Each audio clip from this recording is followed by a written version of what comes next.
Bismillahirrahmanirrahim. Alhamdulillahirabbil alamin. Wa bihi nasta'inu ala umurid dunya waddin. Haikum jami'an bitahiyatil Islam. Assalamualaikum warahmatullahi wabarakatuh. Alhamdulillah pagi ini kita dipertemukan kembali Allah Subhanahu wa taala di dalam sebuah kajian yang insya Allah akan diadakan secara rutin dan selamanya akan rutin sebagai sarana kita untuk menuntut ilmu, dan semoga Allah menjadikan majelis ini adalah majelis yang senantiasa diberkahi oleh Allah Subhanahu wa taala, karena di dalamnya adalah berkumpulnya para ahli ilmu dan penuntut ilmu, dan insya Allah akan mendapatkan keutamaan-keutamaan dalam menuntut ilmu. Salawat serta salam semoga senantiasa tercurah pada junjungan kita Nabi besar Muhammad SAW, kepada beliau, kepada sahabat-sahabat beliau, kemudian kepada keluarga beliau dan orang-orang yang senantiasa istiqomah. Semoga Allah memberikan syafaat kepada beliau dan kita semua, amin ya rabbal alamin. Para bunda sekalian, hari ini mohon maaf sebesar-besarnya. Tadi pagi di dalam perjalanan, qadarullah Ustadz Indra menyampaikan berita kepada saya bahwa hari ini beliau terpaksa harus ke pondok karena ada ujian lisan kepada santri-santrinya. Kemudian berita keduanya, bagaimana biasanya bahwa kajian itu akan selalu diadakan dan kemudian kita akan menggantikan atau mencari badalnya. Dan ini kebetulan Ustadz Hermanto juga dari hari Ahad kemarin beliau masih sakit, dan mohon kepada para bunda sekalian memohon doa kepada beliau untuk diberikan kesembuhan. Dan alhamdulillah di tengah-tengah kita insya Allah ada Ustadz Bilal.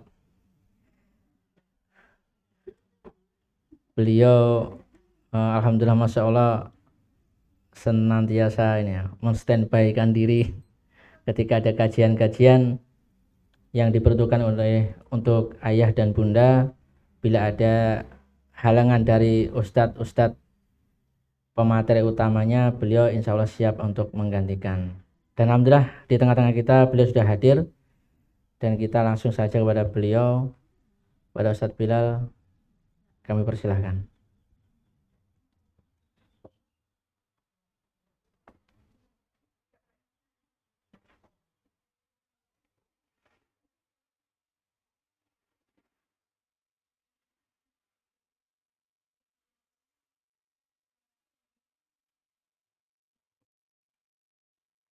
Assalamualaikum warahmatullahi wabarakatuh.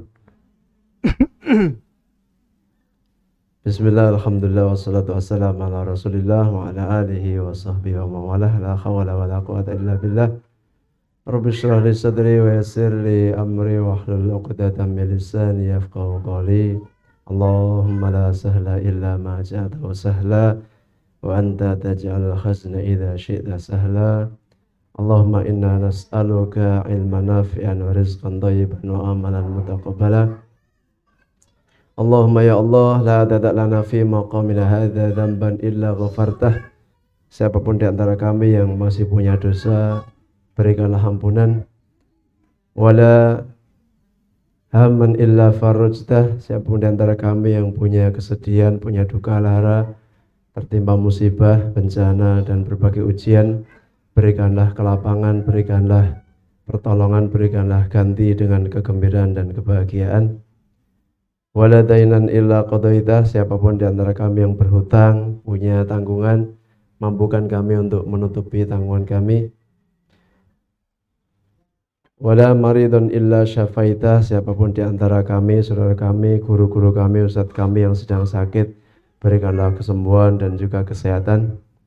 Wala faqiran illa aghnaitah. Siapapun di antara kami yang fakir, yang miskin, berikanlah limpahan harta benda yang halalan thayyibah, yang melimpah dan juga barokah. Wala dhalan illa hadaita, siapapun di antara saudara kami yang tersesat, berikanlah hidayah dan taufik. Wala jahilan illa 'allamtah, siapapun yang di antara kami yang jahil, yang bodoh, berikanlah ilmu yang bermanfaat. Wala hajatan min khawaijid dunya wal akhirah illa qadaitaha ya arhamar rahimin. Ya Allah, Engkaulah zat yang maha mendengar isi hati kami yang paling dalam. Engkau maha mengetahui apa yang menjadi keinginan, cita-cita, hajat kami untuk masa depan dunia dan akhirat. Jika Engkau ridho, maka kami mohon perkenankan, kabulkanlah apa yang menjadi doa dan hajat kami. Amin ya rabbal alamin. Para bunda yang dimuliakan Allah Subhanahu wa taala, alhamdulillah kita senantiasa panjatkan puja dan puji syukur kehadirat Allah Subhanahu wa taala yang berikan kepada kita anugerah nikmat yang banyak. Kita diberikan umur panjang, diberikan kesehatan, waktu luang, rezeki yang lapang. Dan Allah Subhanahu wa taala memilih kita di antara sekian miliar manusia hari ini. Kita dipilih menjadi orang yang diberikan hidayah Islam dan iman. Kemudian kita juga dikhususkan oleh Allah dipilih menjadi orang tua para bunda-bunda yang cinta pada ilmu dan kebaikan. Tidaklah panjenengan semua hadir di tempat yang mulia ini, melainkan ini adalah takdir dari Allah dan juga rasa cinta kepada ilmu yang telah Allah tanamkan pada kita semua. Mudah-mudahan setiap ilmu yang kita pelajari bisa kita fahami dan kita amalkan serta kita istiqomahkan. Salat dan salam semoga senantiasa tercurah kepada Nabiullah Agung Muhammad sallallahu alaihi wasallam, suri tauladan terbaik kita, panutan kita. Kita menyembah Allah Subhanahu wa taala dengan apa yang beliau ajarkan dan kita berbuat dari sejak bangun tidur sampai tidur kembali berusaha untuk meniru keteladanan dari beliau, yang mana kita berharap di hari kiamat nanti kita bisa mendapatkan syafaat dari Nabi sallallahu alaihi wasallam. Ibu-ibu yang dimuliakan Allah Subhanahu wa taala, nyebutnya ibu, bunda, apa mama kaf atau apa ya. Sebagaimana yang tadi disampaikan oleh Bapak bosku kita, bosku abadi kita, Pak Yudo ya, bahwa kajian ini yang seharusnya diisi oleh Ustadz Indra, kotara beliau berhalangan karena harus ada kegiatan ujian di pondok. Kemudian Ustadz Hermanto, ring yang kedua, kotara beliau lagi kurang enak badan, syafahullah, semoga Allah segera memberikan kesembuhan. Karena setahu saya beliau semenjak hari Sabtu sudah mengalami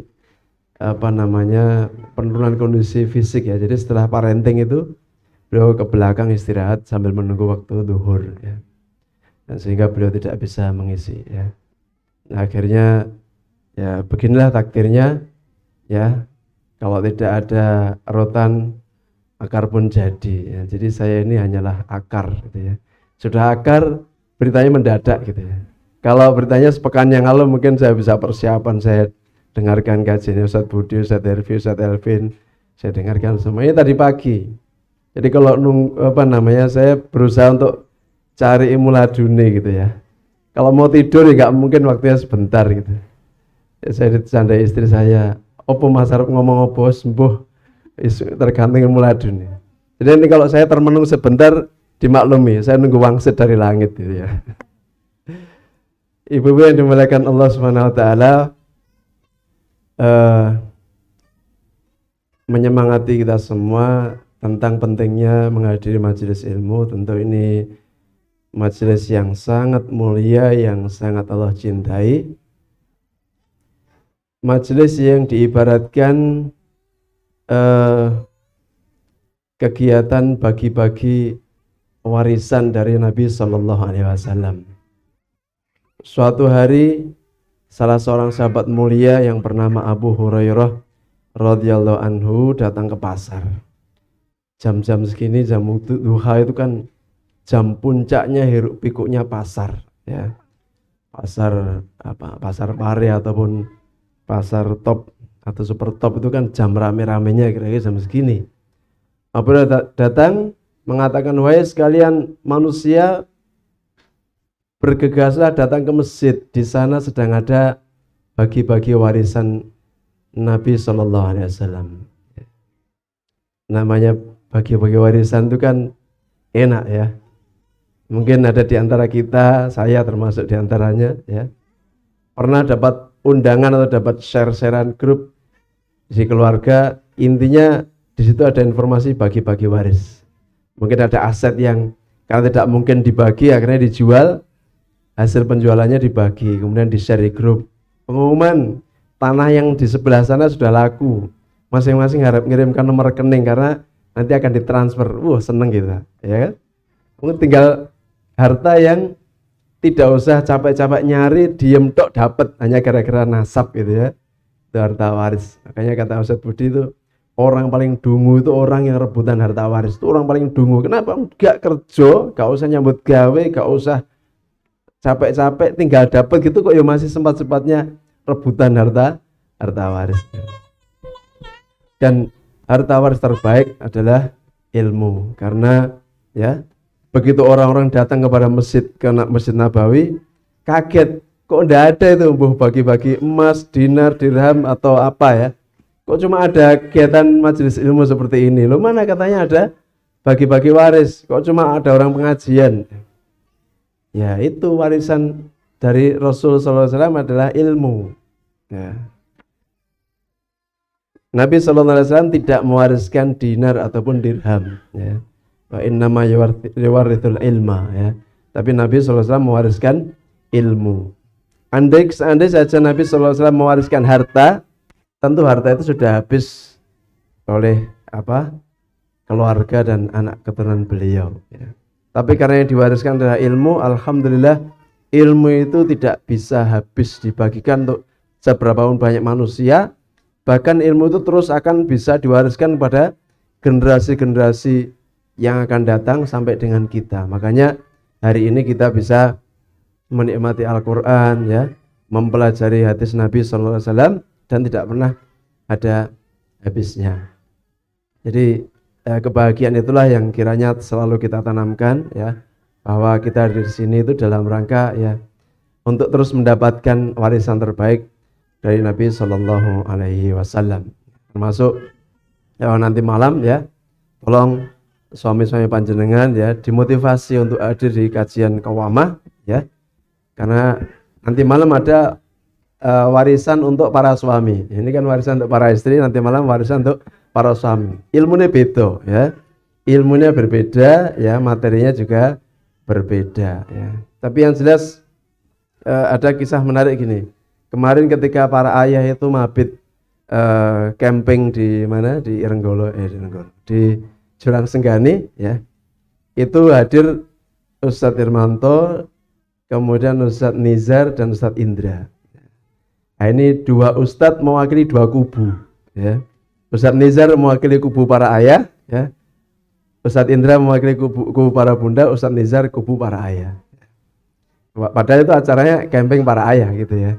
Idealnya kan yang memberi yang paling menguasai media atau untuk menjadi pembicara kan Ustadz Nizar, tapi hadir juga Ustadz Indra. Nah, setelah Ustadz Nizar diberikan kesempatan untuk menyampaikan beberapa hal terkait tentang rujulah, tentang kelelakian dalam Islam, kemudian Ustadz Indra memberikan tanggapan ya. Saya hadir di sini ya, saya tuh berapa kali ngisi kajian bunda ya, dengan berbagai ujian yang saya alami dengan pertanyaan dari para bunda-bunda.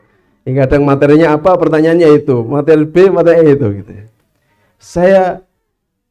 Saya curiga ya, kata Ustadz Indra ya, apa sih yang sebenarnya diajarkan oleh Ustadz Nizar di kalangan para ayah sehingga memunculkan pertanyaan dari para ibu-ibu seperti ini gitu ya. Gitu ya, mungkin paham ya maksudnya ya. Wah, ini Ustadz Nizar menjadi pihak yang terduga ya, tidak menyampaikan materi-materi memprovokasi, mungkin begitu ya. Maka saya terus terang saya bersaksi ya, saya bersaksi bahwa di kajian Selasa itu kajian Rujulah atau kajian Qawamah itu insya Allah materinya aman ya. Kalau nggak percaya aman, silakan baca bukunya ya, kalau bisa bahasa Arab ya, atau minta rekaman ke Pak Yudo karena kajiannya direkam Pak ya, insya Allah. Nanti lihat di situ. Ya. Tidak ada bahasan tentang ta'adud, tidak ada di situ. Ya. Kalau ada itu mungkin kemungkinan cuma dua. Pertama, para ayah ngantuk sehingga harus kasih guyonan supaya untuk membangkitkan dari ngantuknya itu. Atau yang kedua, ya, untuk memberikan warning ya. Terus guyonannya tentang itu terlalu mendalam, dikasih warning ya. Ini kitab ini belum selesai dan masih kalau sudah selesai nanti masih ada kitab-kitab lanjutan. Jadi kajian Rujulah itu dimaksudkan agar para suami panjenengan semua ya menjadi laki-laki yang sempurna sebagaimana dituntut oleh syariat. Sebagaimana para bunda juga demikian ya. Kenapa kok harus ada kajian bunda tersendiri? Enggak setiap kajian digabung saja, ada kajian ayah hadir, ibu juga hadir. Kenapa harus ibu sendiri? Karena di situ juga syariat juga menuntut ya. Di samping kita ini dituntut untuk senantiasa beribadah kepada Allah Subhanahu wa taala, menjadi seorang yang taat, kita juga dituntut menjadi seorang mukmin sesuai dengan apa yang Allah harapkan. Kalau laki-laki berarti bagaimana menjadi laki-laki yang diharapkan oleh syariat. Kalau perempuan bagaimana menjadi perempuan muslimah yang diharapkan oleh syariat Islam. Nah kita alhamdulillah dipertemukan di lembaga Kutab Al-Fatih ini memang berangkat dari kegelisahan ya, bukan semangat ya. Kegelisahan terhadap masa depan pendidikan anak-anak kita semua. Sehingga ya ada yang anaknya dulu sekolah di sekolah A sudah kelas 4 ya dikeluarkan. Ada yang kelas 2 dikeluarkan, kelas 1 dikeluarkan. Karena apa? Karena risau, karena gelisah dengan perkembangan yang akan datang sehingga dipindahkan ke sini walaupun besar risikonya ya. Nah, kemudian ternyata tidak sampai dengan di situ ya. Ternyata yang lebih penting lagi adalah bagaimana ya, kenapa kalau kita menyekolahkan anak kita di Kutab ya, orang tua dituntut untuk menyamakan frekuensi atau resonansi dengan materi yang diajarkan oleh para guru, sehingga mengapa di Kutab itu harus ada stadium general, harus ada kajian parenting bulanan, bahkan ditambah kajian sunnah pekanan. Kemudian kalau terima rapot ya suami istri harus hadir, ayah bunda harus hadir, dan juga ada ngerebo misalnya. Itu semua tidak lain adalah upaya untuk terus menyamakan persepsi bagaimana mendidik generasi dan anak-anak kita. Ibu-ibu yang dimuliakan Allah Subhanahu wa taala, ketika kajian bersama Ustadz Indra ya, itu kan bahasannya apa kemarin ya, fikih ya, atau apa Pak judul kitabnya Pak? Masail ya, berbagai masalah terkait pernikahan, hamil dan melahirkan. Artinya memang sesuai dengan bidang beliau ya orang alim di bidang fikih, itu Ustadz Indra. Bahkan beberapa kali kalau Ustadz Pejasari kita, Ustadz Ahmad Hermanto LC, kalau ditanya tentang perkara hukum, beliau selalu merekomendasikan untuk bertanya kepada Ustadz Indra bab fikih. Nah, sehingga tidak mungkin saya mengajarkan fikih di sini. Ya, saya ini bukan orang yang bertitel LC ya, bahkan SAG juga tidak ya. Titel saya itu Eskom MCS ya.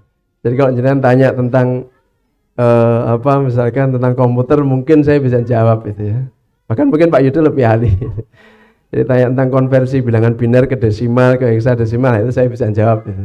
Tapi kalau tanya tentang fikih ya, saya ya jauh sekali dengan Ustadz Indra ya. Kemudian kajian-kajian secara umum di lingkungan Al-Fatih itu ya membahas tentang parenting nabawiyah. Mengutip dari kalimatnya Ustadz Herfi Gulam Faizi LC ya. Mengapa kita belajar parenting nabawiyah? Kenapa kita di dalam belajar menjadi orang tua kok disandarkan dengan Nabi? Karena yang namanya ilmu parenting itu enggak cuma ada di Islam, ya. Orang kafir, orang sekuler pun juga punya ilmu atau rancangan ilmu yang bahas tentang parenting. Bahkan ada majalah parenting kalau tidak salah ya. Ada majalah itu judulnya parenting ya, Cen, ya. Yang dikasih bude itu ya. Ya. Jadi saya pernah baca istri saya dikasih kakak ipar ya. Majalah itu parenting judulnya, tapi bukan parenting Islami, cuma parenting. Ilmu menjadi orang tua. Bab bagaimana mengawal anak dari segi fisik, jasmani sampai masalah akal, itu majalah itu. Nah, kenapa kita harus parenting Islami atau parenting Nabawi? Artinya kita belajar menjadi orang tua ya sesuai dengan panduan Nabi Shallallahu Alaihi Wasallam. Bagaimana menjadi orang tua sebagaimana Nabi Shallallahu Alaihi Wasallam menjadi orang tua, sebagaimana beliau menjadi seorang ayah. Nah, jawabannya minimal ada dua. Pertama, memang Allah Subhanahu Wa Taala mengutus Nabi Shallallahu Alaihi Wasallam kepada kita semua untuk kita jadikan sebagai panutan dalam semua sisi kehidupan kita. Dalam hal ibadah, dalam hal menjadi orang tua, dalam bertetangga, dalam bermuamalah kepada sama manusia. Maka kalau kita berusaha senantiasa mengikuti ya panduan yang beliau berikan, ya, setidaknya kita akan mendapatkan mahabbatullah, ya. Kita akan mendapatkan cinta Allah, ya. Allah Subhanahu wa taala berfirman, "Qul in kuntum tuhibbunallah fattabi'uni yuhibbukumullah." Ya. Katakan wahai Muhammad, kalau sekiranya kalian mengaku cinta kepada Allah, maka tanda cinta kita kepada Allah adalah dengan cara fattabi'uni, ikutilah aku, ya. Ikutilah Nabi Shallallahu Alaihi Wasallam, ya. Dalam semua hal, menjadi orang tua seperti Nabi Shallallahu Alaihi Wasallam. Kalau kita sudah berusaha mengikuti Nabi Shallallahu Alaihi Wasallam, maka yang akan kita dapatkan, ya, yuhibbukumullah, ya. Allah akan mencintai kalian. Allah akan mencintai kita. Ya. Namanya menjalani kehidupan di dunia ini tidak selalu mulus, ya. Bahkan tidak ada satupun di antara kita itu dalam berumah tangga, dalam bergaul bersama anak-anak, ya, tidak ada yang 100% mulus, ya. Anak saya 5, alhamdulillah, sebelum adzan subuh, ya, dikumandangkan sudah bangun sendiri, ya, kemudian ke kamar mandi, wudhu, pakai baju, kemudian bersiap semua. Yang satu adzan, yang lain kemudian berangkat bawa mushafnya. Oh, kok enak ya? Lha itu anak sakit ya ora krasa lek carane ngono, ya. Bangunkan. Ada yang bangunkan 3 kali, ada yang harus diseret, kadang harus diperciki air, kadang harus ya banyak hal, ya. Lika-liku masing-masing punya masalah sendiri-sendiri, ya. Oke, masalah itu kadang tidak mesti langsung selesai. Ngaji parenting 1 hari, 1 jam, dipraktekkan, besok berubah. Ya enak nek ngono carane. Ya. Jangan dikira yang senantiasa menyampaikan bab parenting seperti saya tidak punya masalah, ya banyak masalahnya. Sing anake siji masalah siji, anake loro masalah loro, anake 5 masalah 5, beda-beda. Ya. Tapi kalau kita berupaya mengikuti panduan dari Nabi Sallallahu Alaihi Wasallam, minimal mungkin masalah itu tetap ada, tapi kan kita dicintai sama Allah, ya kan? Mungkin nggak ada orang itu mendidik anaknya tidak sebagaimana cara Nabi, tapi anaknya nurut-nurut. Mungkin ya, mungkin. Ya. Ada orang tua tuh anaknya bau beneh-beneh, ya, dikongkon manut, anteng gitu. Walaupun mungkin tidak tahu belajarnya dari mana, pokoknya nggak berniat ngajarkan, mungkin metodenya nggak ya, jauh sekali dengan metode Nabi Shallallahu Alaihi Wasallam. Anaknya nurut di sekolah nggak pernah punya masalah, di kamu nggak ada masalah, pokoknya anteng, gitu ya. Tapi Allah nggak cinta, ya. Kalau pilihannya cuma 2 ini, mana yang kita pilih? Ya lebih baik yang pertama, ya. Anak kita ada masalah, tapi kita tetap berusaha mengikuti Nabi Shallallahu Alaihi Wasallam sehingga Allah cinta sama kita. Yang kedua, ya, Kalau kita mengikuti Nabi Shallallahu Alaihi Wasallam pasti benar, ya pasti benar. Ya. Jadi karena kita mengikuti Nabi Shallallahu Alaihi Wasallam, tidak mungkin beliau itu memberikan petunjuk kalau gagal. Ya. Jadi kalau ada kegagalan dalam kita mendidik anak kita itu pasti ada yang kurang, ada yang tidak tepat, mungkin ada yang dosisnya berlebihan. Ya. Sehingga harus ukurannya, tolak ukurnya harus dikembalikan kepada manhaj atau metode dari Nabi Shallallahu Alaihi Wasallam. Nah ini babnya yang seperti ini pemateri tamu Ustazah siapa Popi atau Ummu Maryam itu yang lebih paham ya. Apalagi Ustazah Ummu Maryam ya. Ya beliau itu anaknya 7, 6 diantaranya sudah hafid Quran. Ya, bahkan putri beliau yang nomor 2 itu sudah bersanad ya. Hafalannya sudah mungkin sudah bersanad. Kalau salah satu-satunya musyrifah atau ustadzah di MAF yang sudah bersanad ya. Itu putri dari Ustadz Elvin. Nah saya enggak ngomong seperti itu karena anak saya sendiri juga ya sampai hari ini belum ada yang menyelesaikan 30 juz gitu ya. Ya, sehingga tidak pantas kalau saya ngomong bab parenting.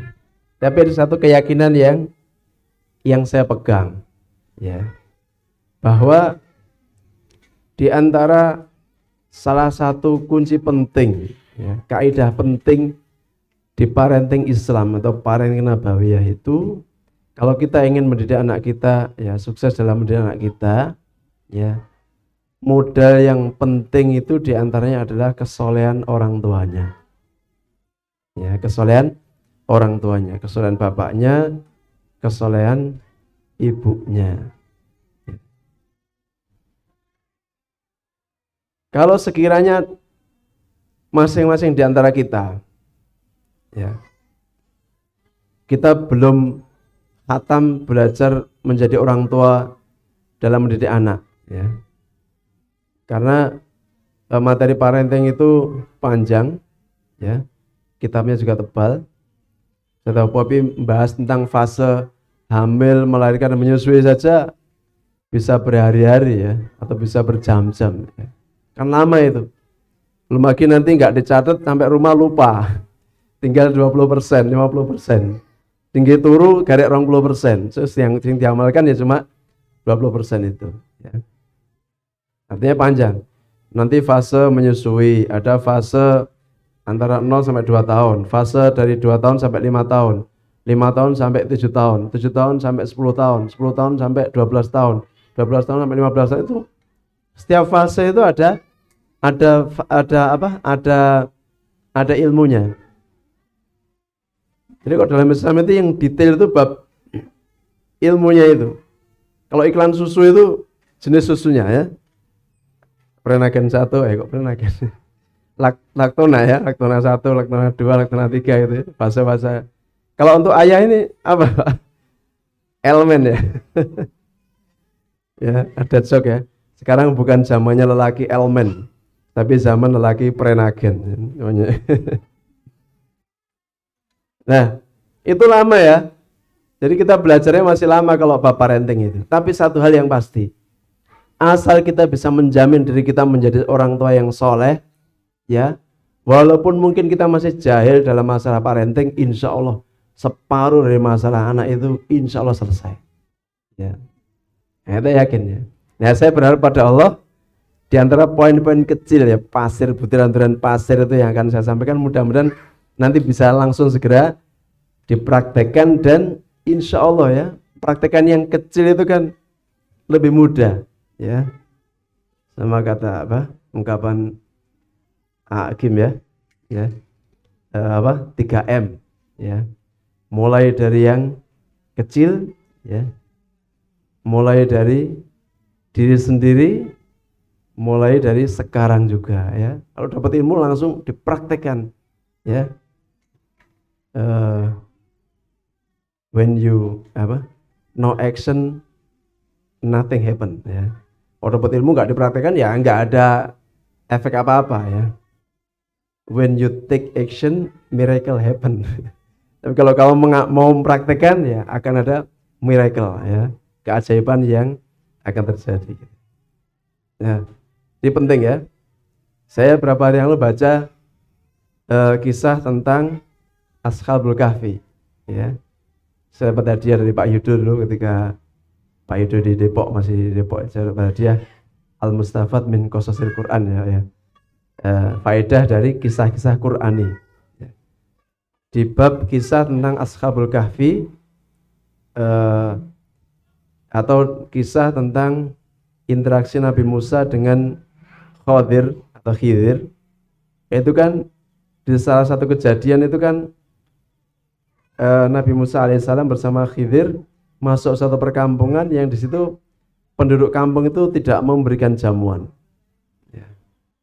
Tetapi ketemu dengan satu bangunan yang hampir roboh, ya.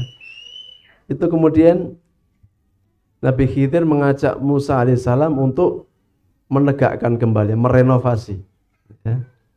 Jadi bangunannya yang udah mau roboh itu, ya. Wa ammal jidaru fakana li ghulamaini yatimaini fil madinati wa kana tahtahu kanzul, ya. Kanzul lahuma wa kana abuhuma salihah, ya. Bangunan mau roboh, kemudian Nabi Khidir mengajak Nabi Musa untuk merenovasi, ya. Padahal kampungnya itu orangnya tidak mau menjamu tamu, ya. Nah, terus diprotes, kenapa kok, ya. Dan di situ tidak diceritakan bagaimana dua anak yatim itu, apakah anaknya nurut, apakah anaknya baik, apakah anaknya melo atau apa. Yang jelas Khidir mengajak Nabi Musa alaihissalam untuk merenovasi ulang bangunan itu. Maka tahtahu kanzul lahuma, ya. Di bawah bangunan itu tersimpan harta peninggalan, ya. Dan di akhir ayat itu, ya, wa kana abuhuma sholihah. Disebabkan karena apa? Orang tua dari anak yatim ini adalah orang tua yang soleh. Maka di antara motivasi yang selalu saya berusaha untuk saya jadikan sebagai dorongan bagi pribadi, dan juga saya sampaikan kepada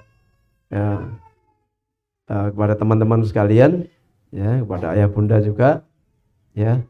Kalau kita menjadi orang tua yang soleh itu faedahnya bukan hanya kembali kepada kita, tapi itu juga bermanfaat kepada anak-anak kita. Itu faedah kalau kita menjadi orang yang soleh, ya. Disebutkan di kisah tentang Khalifah Umar bin Abdul Aziz rahimahullah, ceritakan di buku IRC, ya. Di sini ada yang punya buku IRC, coba angkat tangan. IRC, ya. Inspirasi Rumah Cahaya, ya. Yang belum punya nanti bisa pesan di Bazaf, ngiklan, ya. Di buku itu dikisahkan, ya, Khalifah Umar bin Abdul Aziz itu ketika beliau meninggal, khalifah yang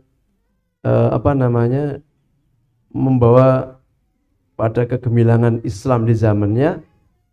Di zaman itu kalau mau membagikan zakat itu susahnya bukan main, karena mencari orang miskin itu sulit, ya. Jadi kalau mau bagi zakat, bagi sedekah itu susah, ya.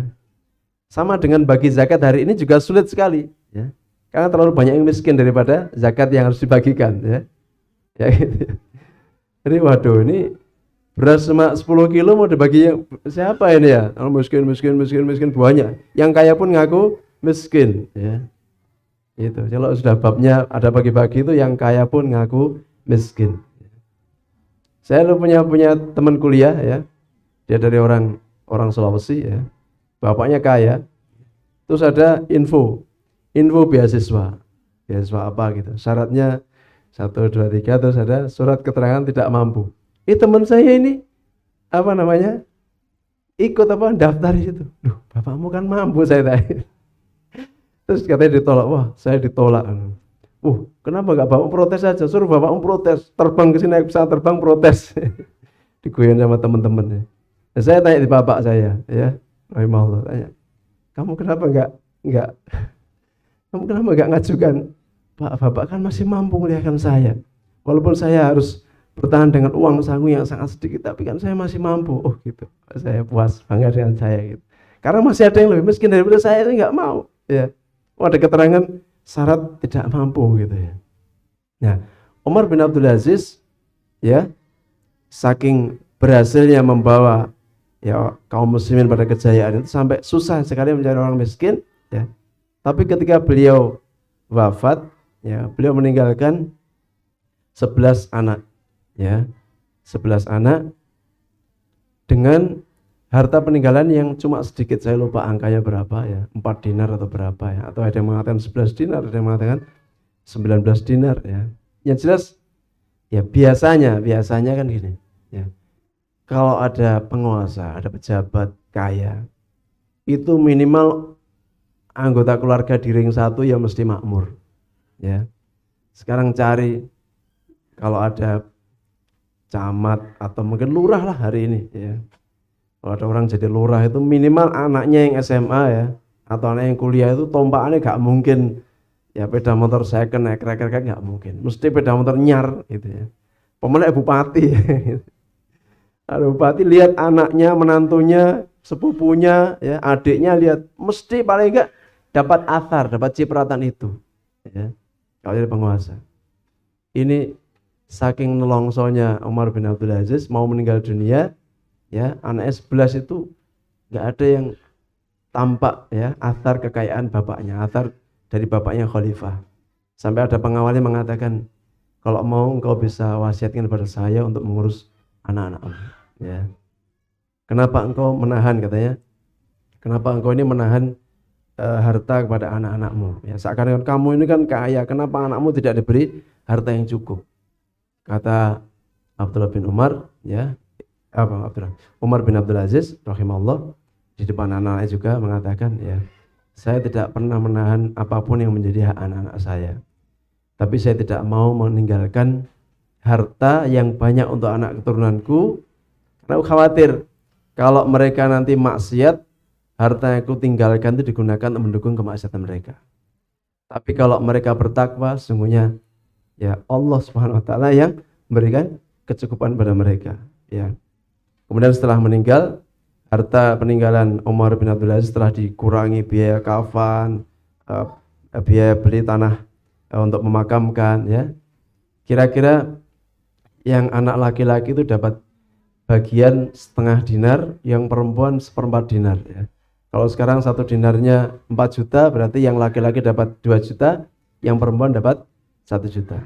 Setelah sekian puluh tahun kemudian, 11 dari anak-anaknya semuanya jadi orang-orang soleh dan kaya raya ya, semuanya itu. Kenapa? Karena orang tuanya memberikan warisan berupa kesolehan ya. Maka coba amati kita ya. Kalau ada kebaikan pada kita itu bisa jadi bukan karena jerih payah kita. Ya. Kalau hari ini kita mungkin ada di antara kita dimudahkan dalam masalah rezeki, dimudahkan dalam masalah belajar, kuliah, dimudahkan dalam ya punya rumah, punya kendaraan, dimudahkan dalam ya banyak hal, dapat jodoh dan sebagainya. Bisa jadi itu adalah buah dari kesolehan bapak kita ya, atau mungkin kakek kita, apa mana ya, mbah, canggah, buyut, canggah, wareng gitu ya. Karena kata Ustadz Budi itu ya, di kisah Ashabul Kahfi itu ya, ketika dikatakan wa kana abuhuma sholihah, itu yang soleh itu bukan bapak di atasnya langsung, tapi orang tua 7 leluhur di atasnya ya. Saya sampai lupa namanya apa ya. Kalau di atas kita itu kan bapak, mbah, buyut, canggah, wareng, mbah-mbah, udek-udek siwur, gantung siwur apa gitu ya. Jadi, nah sekarang gini, kalau seandainya kita ini merasa sial, aku ini kok gampang sial, opo-opo gak kelakon, ini susah gitu ya. Pantes mungkin, mohon maaf misalkan, wah bapak saya itu qadarullah seperti itu ya, gak sholat ya, banyak maksiat ya. Ya misalnya gitu ya. Nah, maka tugas kita memutus rantai seperti itu ya. Kita putus, kita lahirkan kembali generasi yang dimulai dari kita ya, menjadi orang tua yang soleh, yang sebaik-baiknya, agar nanti menumbuhkan apa, tunas-tunas kesolehan yang baru ya. Syukur-syukur kalau bapak kita orang soleh ya, maka tinggal menguatkan atau melanjutkan ya apa namanya jalur nasab yang soleh itu. Nah kok tadi itu ya. Nah sebaliknya ya, beberapa tahun kemudian ada salah seorang khalifah yang lain, ya, ketika meninggal dunia, masing-masing anaknya itu dapat warisan kurang lebih 1 juta dinar, ya. 1 juta dinar itu piro Pak ya? 1 juta nolnya papat dikali 4 juta, berarti 4 triliun, ya. Artinya satu anak itu dapat 4 triliun, ya. Wah, saya belum pernah dengar kabar orang Kediri bapaknya mati, anaknya dapat warisan 1 triliun itu belum pernah. Ya, nah 1 juta banyak ya. 1 triliun itu wah, besar sekali ya. Tapi karena orang tuanya nggak soleh dan tidak mewariskan kesolehan pada anak-anaknya, beberapa tahun kemudian ya anak-anaknya semuanya miskin dan jadi pengemis. Ya. Jadi bukan jaminan ya orang tua mewariskan harta yang banyak kemudian akan kekal. Nah, berkenaan dengan bekal untuk menjadi seorang yang soleh ini ya.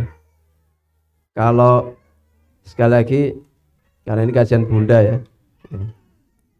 Kalau di hari Selasa itu kajian ayah materinya membahas tentang kitab Kaifa takunu rajulan bi ummah, bagaimana menjadi seorang laki-laki yang benar-benar rijal ya, dengan beberapa kriteria yang ada dalam syariat, dalam Al-Quran bagaimana, dalam As-Sunnah bagaimana ya. Jadi dan itu luar biasa ya, materinya luar biasa ya. Maka kalau suami panjenengan hadir ngaji itu kalau pulang jenengan tagih ya, Mas, Bi, ya tadi ngajinya opo, nah, ditagih gitu ya. Sehingga itu akan menjadi apa namanya semangat ya. Jadi ternyata luar biasa ya, seorang ayah yang dituntut dalam syariat itu ya bukan apa namanya, bukan laki-laki yang difahami oleh umum khalayaknya ya. Mengapa para nabi itu laki-laki, rasul laki-laki ya, ulama-ulama salafus saleh yang dikenal yang namanya sampai hari ini laki-laki ya, karena memang begitulah seorang laki-laki yang benar-benar dalam dirinya ada sifat rujulah yang luar biasa. Bahkan ya seseorang yang dia bisa menanamkan poin-poin ya yang menjadi karakteristik rujulah itu ya, seseorang itu bisa meningkatkan nilai kapabilitas dirinya itu sampai berlipat ganda ya. Makanya ya di zaman Umar bin Khattab ya, salah seorang sahabat bernama Amr bin As ya, ketika penaklukan Mesir minta kepada Umar untuk mengirimkan tambahan pasukan. Maka Umar bin Khattab memberikan tambahan pasukan ya. Ada 4 orang yang 1 orangnya itu bernilai 1000 ya, 1 orang bernilai 1000 ya. Salah satunya adalah Az-Zubair bin Awam, Zubair bin Awam, Mikdad ya, kemudian ada 2 lagi ya, Makhlad siapa ya, saya lupa namanya ya. Jadi 1 orang bernilai 1000 ya. Itu luar biasa ya tugas kita ya. Artinya ini karena ini bukan suatu mukjizat, artinya mungkin saja hari ini ya kita mencetak generasi kalau belum bisa 1/1000 minimal 1/2 atau 1/10 ya, atau 1/100 ya. Karena musibah hari ini ya, ada 1 orang laki-laki nilainya cuma separuh ya. Ada orang jadi mahasiswa ya, kuliah di sana ya, makan di warung atau di catering, bajunya di laundry ya, semuanya terfasilitasi. Begitu pulang ke rumah ya, makan disediain sama ibunya, sama mamahnya dikasih piring, ya lo emang makan ya, udah mahasiswa itu ya. Bajunya dicuciin ibunya, kasurnya dirapikan, lantainya disapu orang tua. Itu manusia satu nilainya separuh, bahkan mungkin bisa jadi 1/4 ya. Karena apa ya, karena di dalam dirinya tidak ada nilai yang lengkap gitu ya. Nah, makanya kemarin 2 kali Ustadz Nizar mengulang ya nasihat bagi para ayah itu ya. Setiap ayah itu idealnya, monggo Pak, ini salah satu ayah ya. Setiap ayah itu ya ayah yang baik itu dia berusaha mempelajari apa yang menjadi skill pekerjaan-pekerjaan dari istri ya. Jadi pekerjaan rumah tangga yang itu biasa dikerjakan oleh istri itu sang ayah itu idealnya juga punya kemampuan yang sama walaupun mungkin tidak sebanding gitu ya. Jadi ayah yang baik itu ya dia bisa nyapu ya, bisa ngepel ya, bisa masak, bisa ngomong bayi, mandikan bayi gitu ya. Bukan karena apa-apa, tapi karena apa? Karena mungkin ada saat-saat dan kondisi tertentu ketika misalkan istri sakit ya bisa menghandle pekerjaan itu ya, sehingga semakin menyempurnakan sifat rujulah ya. Kecuali melahirkan dan menyusui yang tidak bisa diwakilkan oleh ayah kan gitu ya. Nah, artinya ya beruntung bagi para ibu-ibu yang suami panjenengan ngaji kan jadi tahu itu tinggal jenengan takih ya. Kalau jenengan lagi sakit kurang enak badan Mas, jarene Ustaz Bilal pas kajian ayah-ayah dituntut untuk punya skill ya. Kalau Mas cucian piring menumpuk misalkan gitu ya.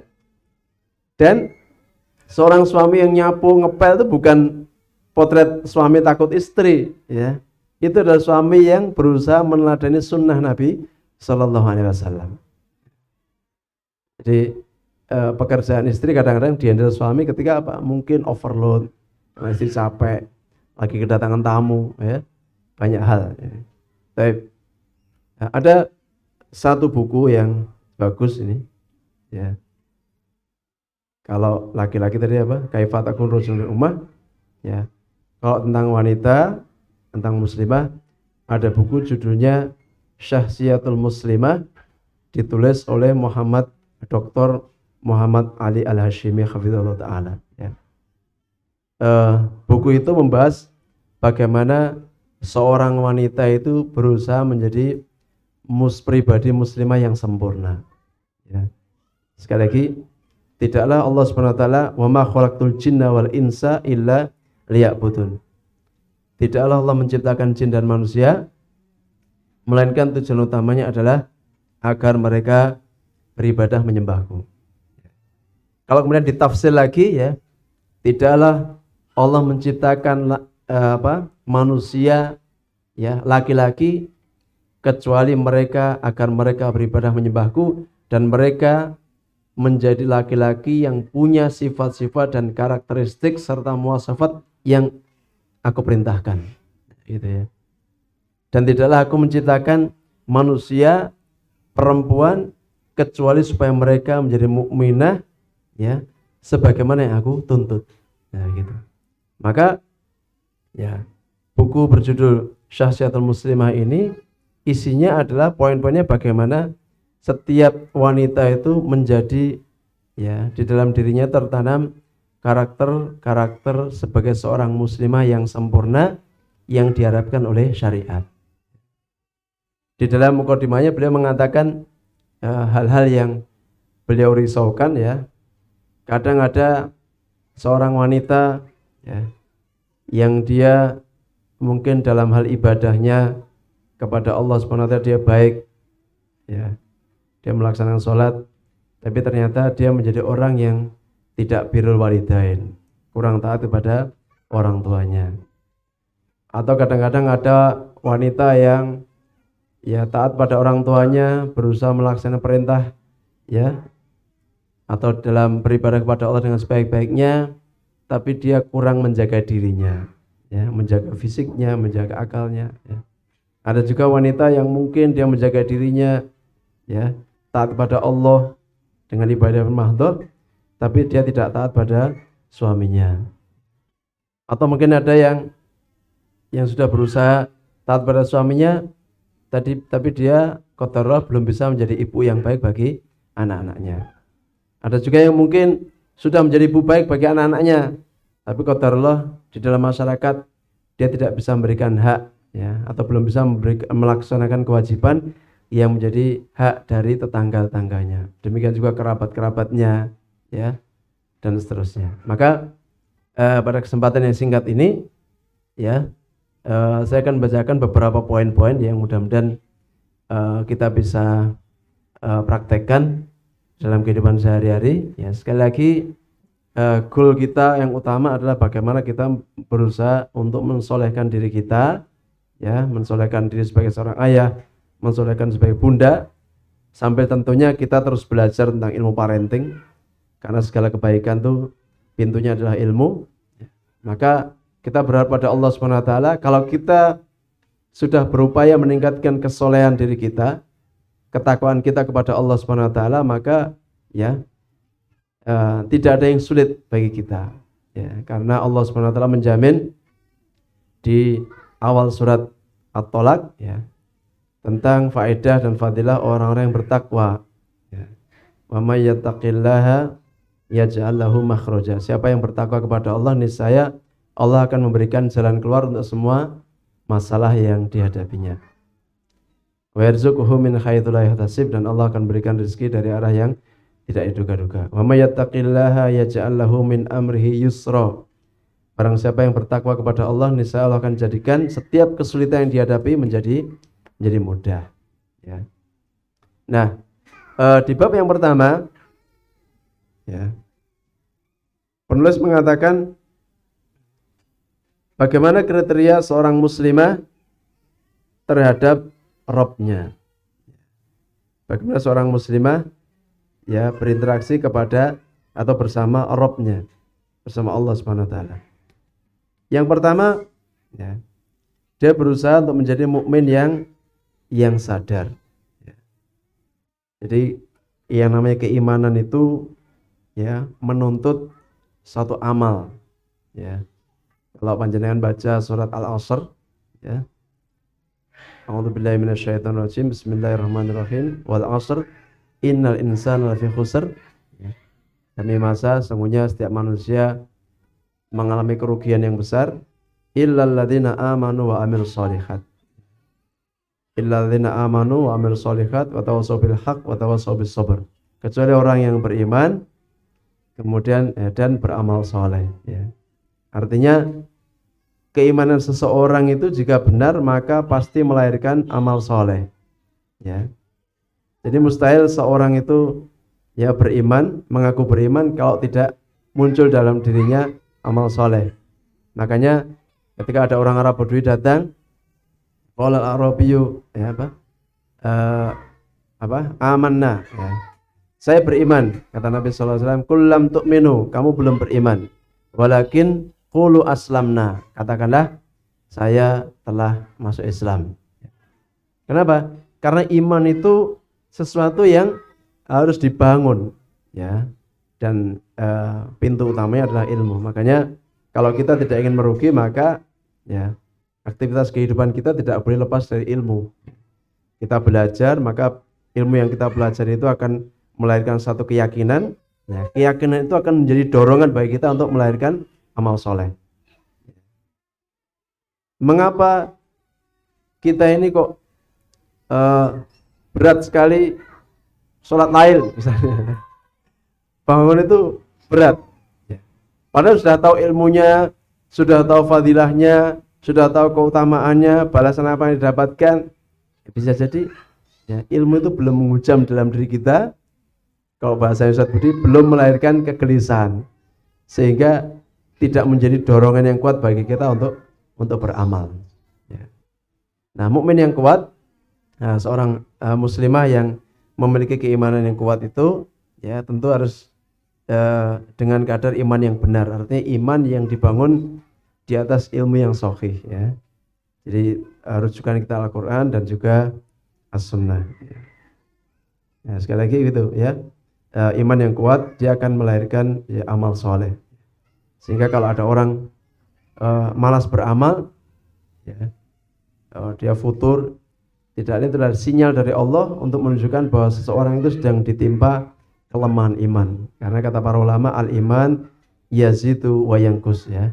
Iman itu bertambah dan berkurang. Kemudian yang kedua,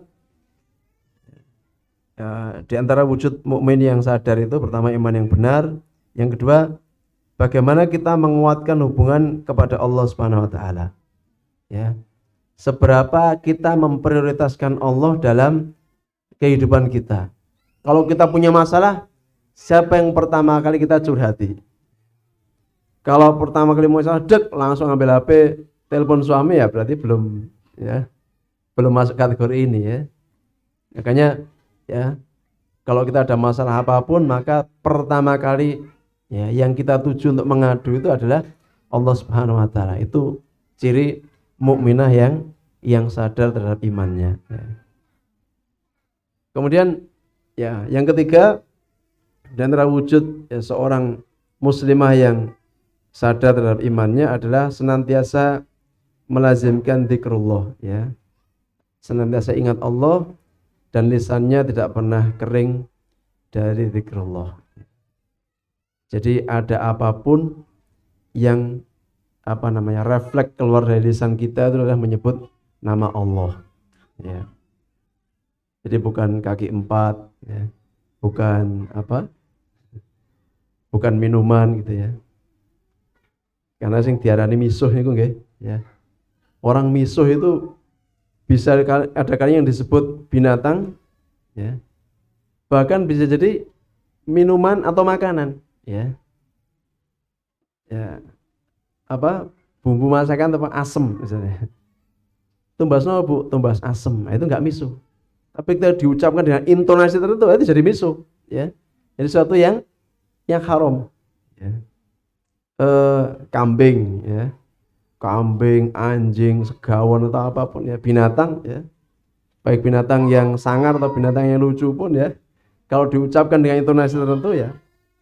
Ada orang misuh itu dengan minuman. Kalau orang Jogja itu bajigur ya. Bajigur itu misuh itu di sana ya. Sementara kalau di sini ya di Jombang ke utara itu nyebut anjing dengan ASU itu enggak misuh ya. Mau nek itu biasa. Kalau di sini kan masih agak merah telinga kita kalau ada nyebut. Kita nyebutnya anjing gitu ya. Ya, jadi kita berusaha untuk senantiasa melanjutkan zikir. Kemudian yang keempat ya, tentu poinnya banyak, ini dicuplik beberapa ya bagian saja. Menguatkan tawakal kita kepada Allah ya. Jadi berusaha untuk menyandarkan segala masalah kita kepada Allah Subhanahu wa taala ya. Kemudian poin yang kedua ya, bagaimana kita berinteraksi dengan Rabb kita adalah kita senantiasa beribadah kepada Allah ya. Dan dari sekian ibadah yang Allah perintahkan, yang paling utama tentu adalah ibadah sholat kita. Jadi ini langsung bisa kita jadikan sarana untuk introspeksi kita. Seorang mukmin yang baik itu mukmin yang menjaga sholatnya. Bagaimana sholat kita? Apakah sudah sesuai dengan yang dituntut oleh syariat? Ya. Apakah kita sudah sholat tepat pada waktunya? Ya. Atau awal waktu? Atau sholat kita molor-molor? Ya. Wah, anakku ini nek dikongkon diceluki ping 3 ya. Gak moro-moro sampai entek lek bengok. Ya karena orang tuanya juga sama ya. Sudah azan, sudah 1 jam sejak azan baru sholat ya. Bisa jadi itu ya efek dari ya, kurang cepatnya kita dalam memenuhi seruan Allah dalam masalah sholat ya. Jadi bagaimana sholat kita ya. Para ayah juga diingatkan ya, seorang laki-laki itu sholatnya di masjid ya, bukan di rumah. Ya, kalau perempuan afdolnya di rumah, bahkan di kamarnya ya, yang tersembunyi ya. Jadi perkara sholat, bagaimana sholat kita, bagaimana wudhu kita, apa yang kita baca dalam sholat kita ya. Kalau para ayah ini kalau sholat di masjid ya, maka bacaannya ngikut imamnya. Kalau sholat subuh bisa jadi imamnya baca surat panjang ya. Surat Al-Mulk dibagi 2. Meskipun bisa jadi di situ jamaah itu perang batin ya. Keimanan dan kemunafikannya itu ya berperang di sini ya. Di satu sisi keimanannya mengatakan ya ini adalah kalamullah ya. Tapi jiwa kemunafikannya waduh sowe ya gitu. Ya. Itu para ayah begitu. Tapi kalau tiap hari datang alhamdulillah dia bisa bisa mengendalikan diri untuk bisa terus bersabar. Nah sekarang gimana para bunda? Wah, aku sholat mandiri ya tinggal pilih ya. Kulhu ya. Falak anas. Makanya mungkin ibu-ibu tuh karena sholatnya sendiri bisa milih sendiri suratnya ya. Mungkin alha ke bawah tuh mungkin sekali ya gitu. Karena itu yang selalu diulang ya.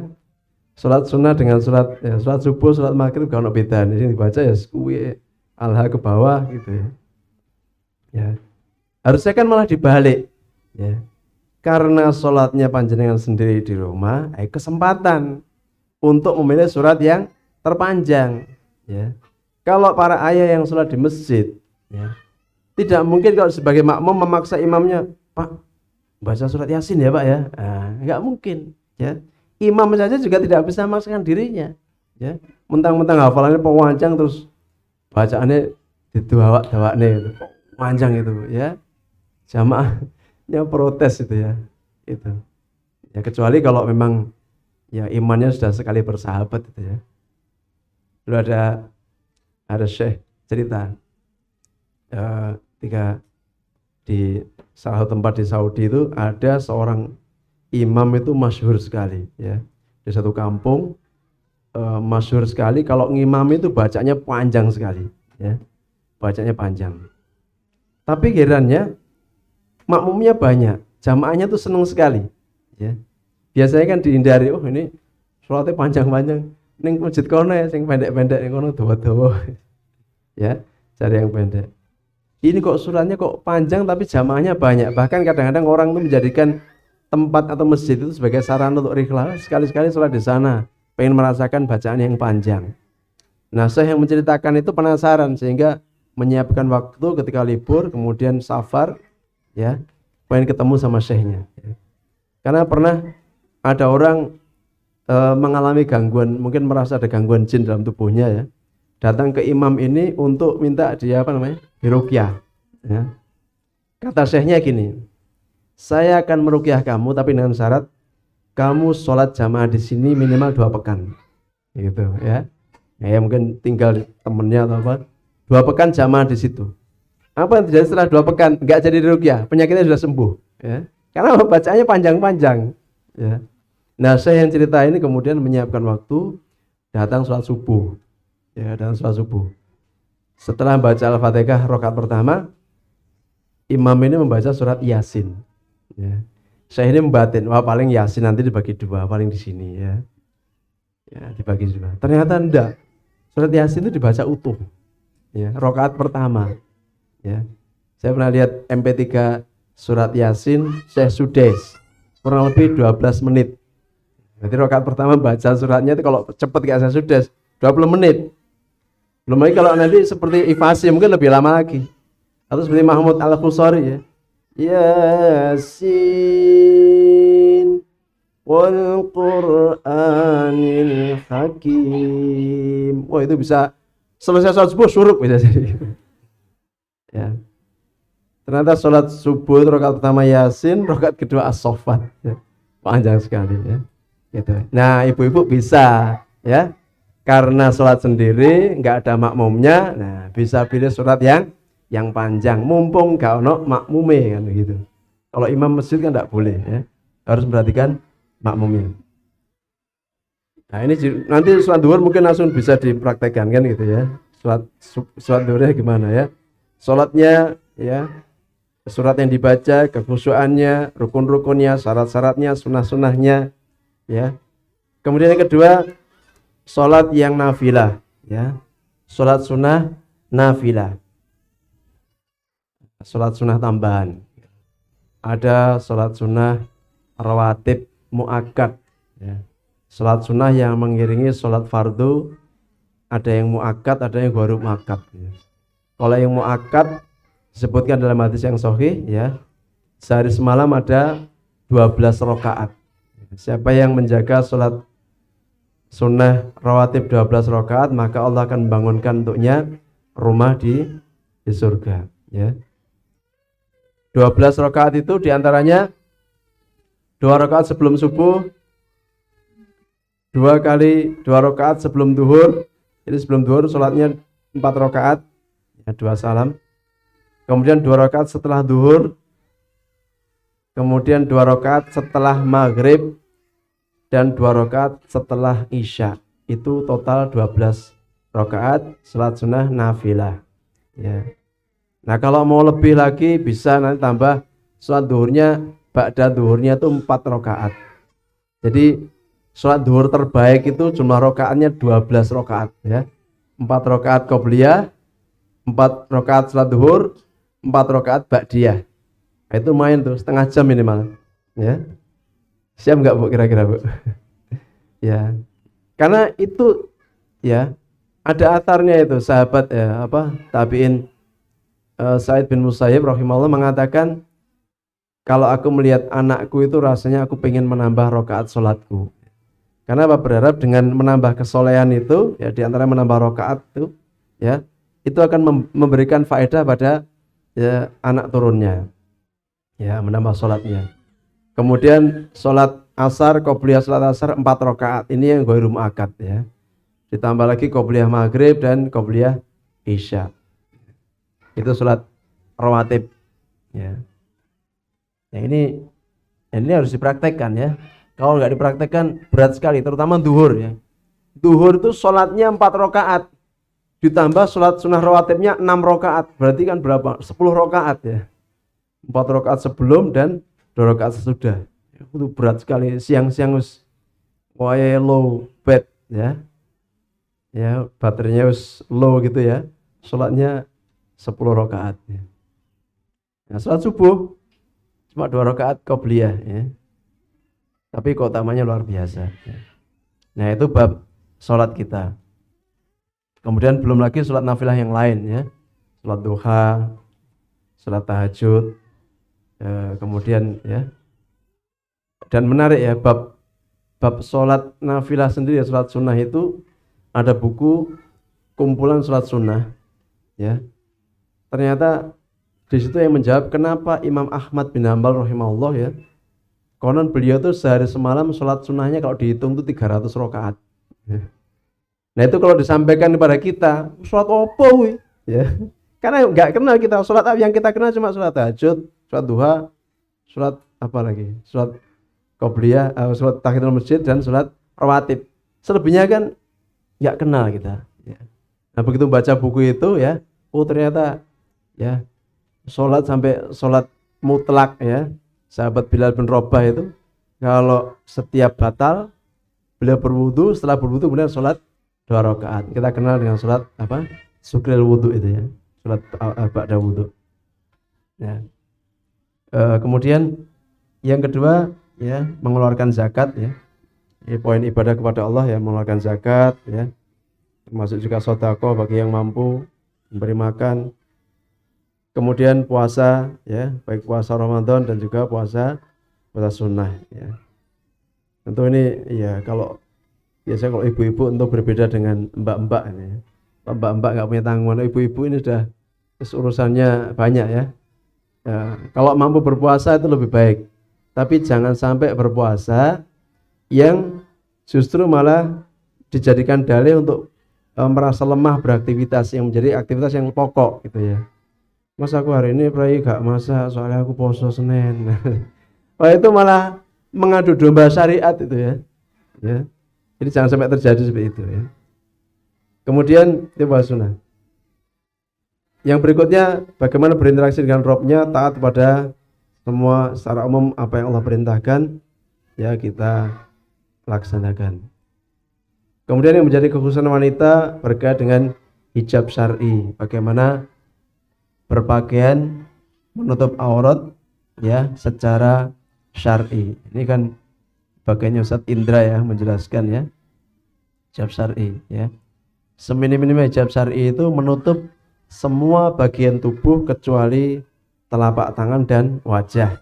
Itu ya paling ringan ya. Ya. Hijab syar'i. Dan apa yang jadi pelengkapnya ya? Ya, pelengkapnya hijab syar'i itu poinnya pertama menutup semua bagian yang memang wajib ditutup ya. Apa? Kecuali apa? Wajah dan telapak tangan ya. Ini salah satu pendapat begitu ya. Nah, kalau lengan ini gimana? Ya. Lengan ini gimana? Aurat apa enggak ini ya? Nanti kalau fikih detailnya tanya ke Ustadz Indra ya. Cuma saya ingin cerita begini ya. Dulu di Jogja saya punya bos, punya temen itu ya, istrinya di Lampung, dia di Jogja. Itu cerita ya dengan bahasanya apa, bahasa kenakalannya itu ya. Dia pulang, habis pergi itu kantor ketemu saya, tadi ketemu akhwat ya. Akhwatnya luar biasa ya. Naik sepeda ya. Saya lihat tangannya itu bercahaya sekali. Ini lengannya ini kelihatan. Dia bilang, bercahaya sekali. Saya bilang, itu bukan cahaya mas, itu syahwatmu. Saya bilang gitu. Gimana wanita itu kan nggak boleh dilihat ya, apalagi lihat auratnya gitu ya. Jadi berusaha ya menutup hijab yang sempurna ya. Semuanya tertutup ya, tidak ada yang terlewat ya. Yang kedua, tidak boleh memakai kain yang transparan ya. Yang ketiga, tidak boleh menampakkan lekuk tubuh. Kemudian berikutnya, tidak boleh berkholwat, ya. Tidak boleh berdua-duaan dengan laki-laki yang bukan mahramnya, ya, di satu tempat yang khusus, misal ya di satu ruangan, ya. Makanya tidak boleh perempuan itu menerima tamu yang bukan mahram ya, di rumahnya, di ruang tamunya ya, yang bukan mahram, sendirian berdua ya. Termasuk juga ini sempat ada bahasan tersini bagaimana larangan wanita berkomunikasi jabri dengan laki-laki yang bukan mahram ya. Kecuali benar-benar darurat ya. Ini tidak boleh, apalagi ya ngobrol gayeng gitu ya, ngobrol dengan mungkin alumni SMA atau alumni SMP ya, ngobrolnya guyon, nenek emosiennya lah, itu tidak boleh ya. Kalau tidak ada perlu penting, tidak boleh seperti itu ya, karena termasuk diantara bentuk berkholwat ya. Dan hadisnya kalau ada orang berkholwat, yang ketiga setan ya. Nah berkomunikasi dengan lawan jenis ini ya, jabri-jabrian itu ada dua macam ya. Ada yang memang ini, ada ibu-ibu ya, jabri bapak-bapak ngobrol ya. Itu contoh yang pertama. Atau yang kedua, ngobrol dengan bapak-bapak pakai HP suami panjenengan. Nah, ini bahaya ini. Ya, kalau di grup tuh saya postingan mana kok duduk postingannya, kok itu tulisannya bapak itu, jangan-jangan istrinya ini melu komentar ini. Ya, ini tidak boleh, tidak ahsan ya. Baik. Kemudian tidak boleh ikhtilat ya, campur baur laki-laki dan perempuan. Ya, kemudian di antara ya bagaimana interaksi seorang muslimah bersama Rabbnya ya, berusaha ridho terhadap ya, ketetapan dari Allah Subhanahu wa taala ya. Dan di dalam hadis Jibril disebutkan di antara rukun iman yang 6 itu, yang keenam, wa tu'mina bil qadari khairihi wa syarrihi ya. Engkau beriman kepada Allah, kepada takdir Allah, takdir yang baik maupun takdir yang buruk ya. Para ulama menjelaskan yang dimaksud takdir baik dan takdir buruk itu adalah dalam pandangan manusia ya. Dalam pandangan manusia itu kita mengenal ada takdir baik dan buruk ya. Ya, untuk bojo ya, sing soleh, sing soleha ya. Punya dapat rezeki anak, dapat pekerjaan yang mapan, omset bisnisnya naik ya, yang sakit sembuh, itu kan takdir yang baik ya. Ya.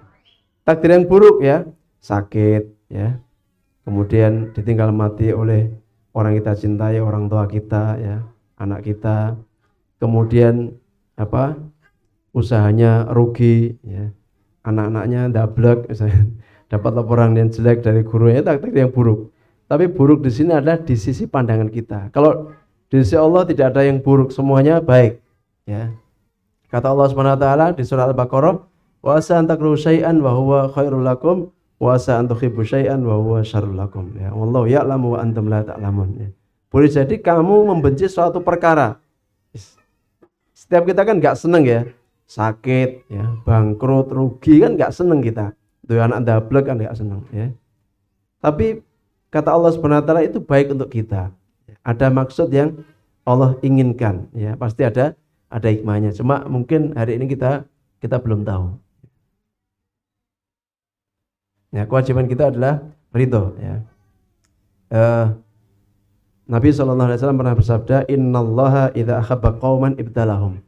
Sungguhnya kalau Allah Subhanahu wa taala cinta kepada satu kaum, cinta kepada seorang hamba, maka Allah akan mempercepat ujiannya. Ya, Allah akan mencepat bala ya atau musibah kepadanya, ujiannya ya.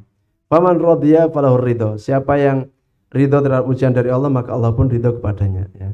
Faman sakhita falahu sukhtu. Siapa yang murka ya, siapa yang bahasa kita menggerutu ya, maka Allah pun murka kepadanya. Kemudian berikutnya di antara ya bagaimana kita mewujudkan ya hubungan yang baik kepada Allah Subhanahu wa taala adalah ya himmah kita, semangat kita, cita-cita tertinggi kita adalah mengharapkan mardhatullah ya, mengharapkan keridhaan dari Allah Subhanahu wa taala ya. Jadi tidak mengapa Allah Subhanahu wa taala ya bagi kita Allah memberikan ujian kepada kita, yang penting Allah ridho kepada kita. Kalau kata Nabi sallallahu alaihi wasallam ya, beliau tidak mengapa ya berdakwah dimusuhi ya, dibully, kemudian dilempari sampai beliau berdarah ya, di Taif misalnya, kata beliau yang penting Allah tidak marah ya. Kemudian diantara wujud bagaimana pribadi muslimah bersama Rabbnya yang lain adalah senantiasa tilawah Al-Quran ya, membaca Al-Quran ya. Sudahkah kita panjenengan hari ini membaca Al-Quran hari ini ya. Kalau sudah, berapa ayat yang kita baca ya, ya seminim-minimnya ya bacaan Al-Quran kita ya minimal dalam waktu kurang dari 40 hari sudah khatam, itu standar ya. Dulu ada Ustadz Maman ya, Ustadz Mansur Rahman PJ Sari Bandung, beliau menjadi tamu untuk kajian parenting sebelum pandemi ya. Beliau mengatakan ya, orang tua yang soleh itu ya salah satu bekalnya itu adalah qiyamul lail ya, sholat malam ya. Tapi kalau orang tua kutab ya, itu ideal ya, ideal menjadi orang tua kutab itu qiyamul lailnya 1 juz ya. Dan itu belum pernah kesampaian ya, mabit ayah ya, sholat malamnya 1 juz. Kalau penjadwalannya sudah kesampaian ya, bangun jam 2:30 ya, prakteknya 3:30 atau jam 3:15 ya. Jadi belum kesampaian ya. Nah, terus pernah juga kejadian lucu ya, kita teman cerita ya, di antara kemampuan yang harus dimiliki para orang tua atau laki-laki maupun perempuan ya, kalau diukur dari beratnya ibadah haji ya, ada sa'i, ada tawaf ya, itu diukur paling tidak dalam ibadah haji itu jarak yang ditempuh itu kurang lebih berapa, 2 kilo atau 4 kilo gitu. Akhirnya divisikan, besok pas mabit di Kutab ini, setelah pagi ada kajian itu, terus nanti acara jalan-jalan sejauh 2 kilo gitu. Apa yang terjadi setelah sholat subuh ya? Setelah subuh ada taklim, ada kuliah subuh ya. Ternyata bapaknya pada nguap semua ya. Kata saya tempat ngono arep mlaku 2 kilo. Terus saya kemekel bagi ngono arep nambah, mlaku 2 kilo ae sangop. Baik, ya tilawah Al-Quran ya. Maka bagus dulu ada gerakan one day one juz itu ya, saling motivasi ya.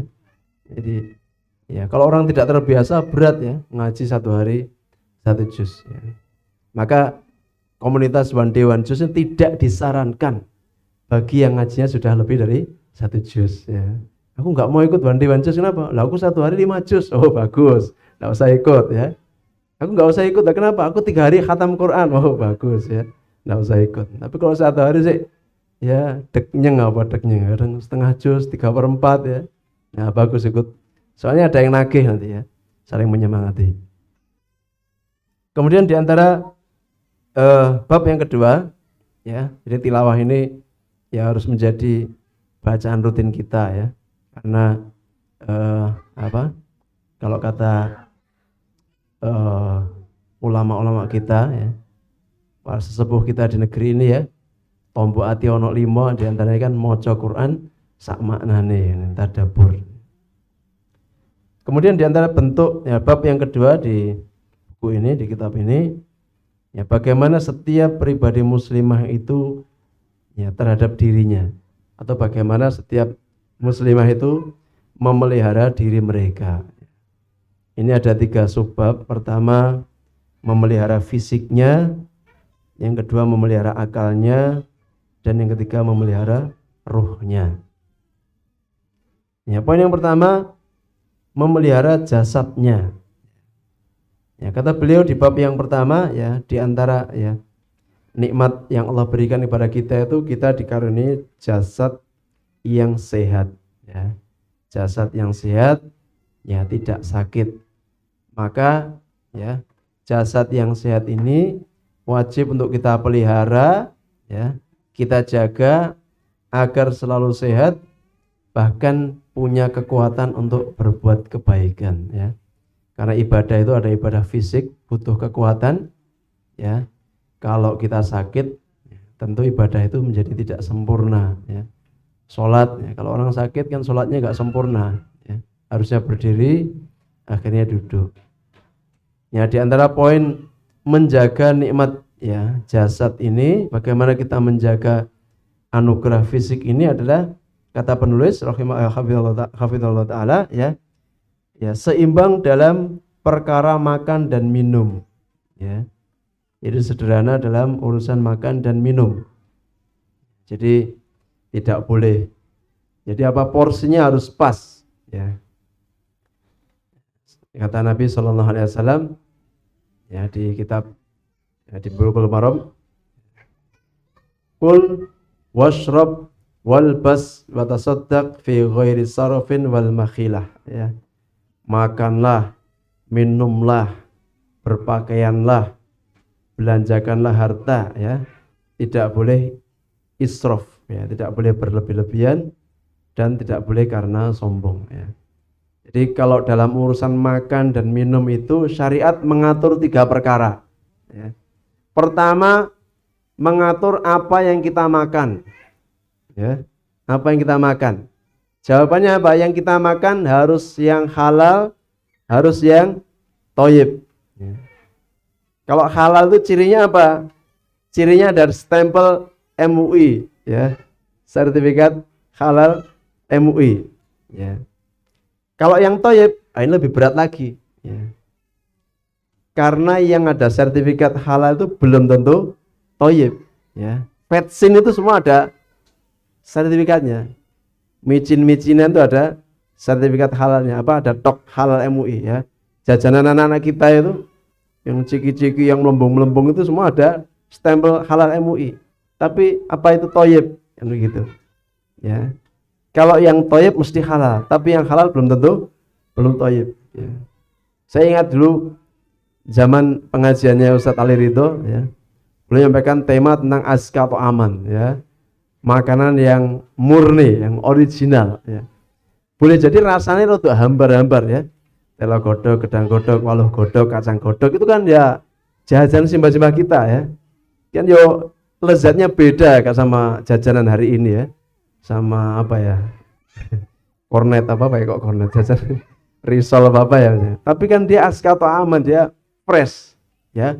Tidak mengalami banyak pengolahan gitu ya, sampai jadi isu dulu ya, azka atau aman gitu ya. Nah, ini diantara bentuk ya, menjaga kita, fisik kita ya, kewajiban yang Allah tetapkan pada diri kita dalam upaya menjaga anggota badan kita itu dalam masalah makan dan minum. Pertama, yang dimakan harus yang halal dan thayyib. Di antara bentuk tanda syukur kita adalah yang dimakan halal thayyib. Yang kedua, cara makannya ya, cara makannya ya. Makan pakai tangan kanan ya, duduk, baca bismillah, tidak boleh meniup makanan yang panas ya. Nah, itu cara makannya. Yang ketiga, apa kira-kira? Jumlah yang dimakan ya. Ini halal. Telo godhog ya. Gedang godhog, kacang godhog, waloh godhog, pokoknya godhogan kabeh ya. Ini dijamin halal dan thayyib. Beli pakai harta sendiri, ya enggak nyuri. Ya. Thayyib juga, ya. Makannya sambil duduk, pakai tangan kanan baca bismillah. Tapi telurnya sak piring, kacangnya sak piring, ya. Waluhnya sak piring, ya itu juga melanggar syariat, ya. Kenapa? Terlalu banyak. Ya. Apalagi kalau tergabung tiga-tiganya, ya. Terus panganannya gak thayyib, ya. Terus sing dipangan akeh, ya. Tanduk-tanduk, ya. Nah, itu juga mendolimi pada diri sendiri. Makanya munculnya penyakit itu gara-gara apa? Tidak perhatian dalam soal makan, ya. Ya, kata Dokter Jadul Akbar, ya. Ya, kebanyakan makanan itu, kebanyakan penyakit degeneratif itu penyebab utamanya itu banyak makan, bukan kurang makan, ya. Kalau kurang makan paling kena emah, langsung lapar, darah rendah gitu. Kalau banyak makan itu yang susah, ya. Penyakitnya berat-berat, ya. Kemudian yang kedua, jadi dalam masalah makan, ya. Kewajiban kita dalam urusan menjaga fisik adalah, ya, berbadan dan berpakaian yang bersih, ya. Jadi menjaga kebersihan badan, ya. Alhamdulillah di sini air melimpah, ya. Sehari bisa mandi 2 kali sampai 3 kali. Mau kajian mandi, sebelum subuh mandi, mau berangkat kajian kota kan sebelum subuh mandi, habis subuh masak di dapur, ya, kena keringat, kena asap, mau berangkat kajian mandi lagi, pulang kajian, ya, sumuk ketika kajian, ya, gerah, keringetan, pulang mandi lagi, sore mandi lagi, karena air melimpah, ya, airnya banyak, ya. Nah, kalau tempat-tempat yang airnya minim, ya, seperti di Gunung Kidul itu, ya. Gunung Kidul, saya punya ustadz yang pernah di Gunung Kidul itu pernah air itu susah, jadi dijatah, ya. Satu santri satu hari dijatah mandi cuma 1 kali, dan 1 kali mandi jatahnya cuma 3 gayung. Wah, itu harus punya skill itu, ya. Terus saya itu terus diratakan itu, ya. Jadi bayangkan mandi dengan 3 gayung itu sudah lengkap dengan semuanya, ya. Gosok gigi apa-apa ya. 3 gayung. Kalau kita 30 gayung barangkali, ya. 3 gayung, ya. Jadi luar biasa, ya. Dikeluarkan sedikit itu harus netes sini terus diratakan itu, ya. Terus pinter-pinternya, ya. 3 gayung karena air susah, ya. Demikian juga pakaian, ya. Pakaian harus jaga kebersihannya, ya. Apalagi, ya, pakaian wanita beda dengan pakaian laki-laki, ya. Pakaian wanita itu berlapis-lapis gitu, ya. Ya. Jadi bagaimana berpakaian bagi muslimah itu, ya, senantiasa bersih, rapi, ya. Ya, tidak menampakkan bau harum yang menyengat yang dicium laki-laki, tapi juga tidak boleh terlalu bau. Jadi bukan berarti kalau wanita tidak boleh pakai parfum itu terus nggak pakai parfum sama sekali. Yang jadi patokan tuh kalau parfumnya itu menggoda laki-laki, itu, ya. Ya, kalau misalkan ini ada wanita lewat, ya, aromanya deterjen itu.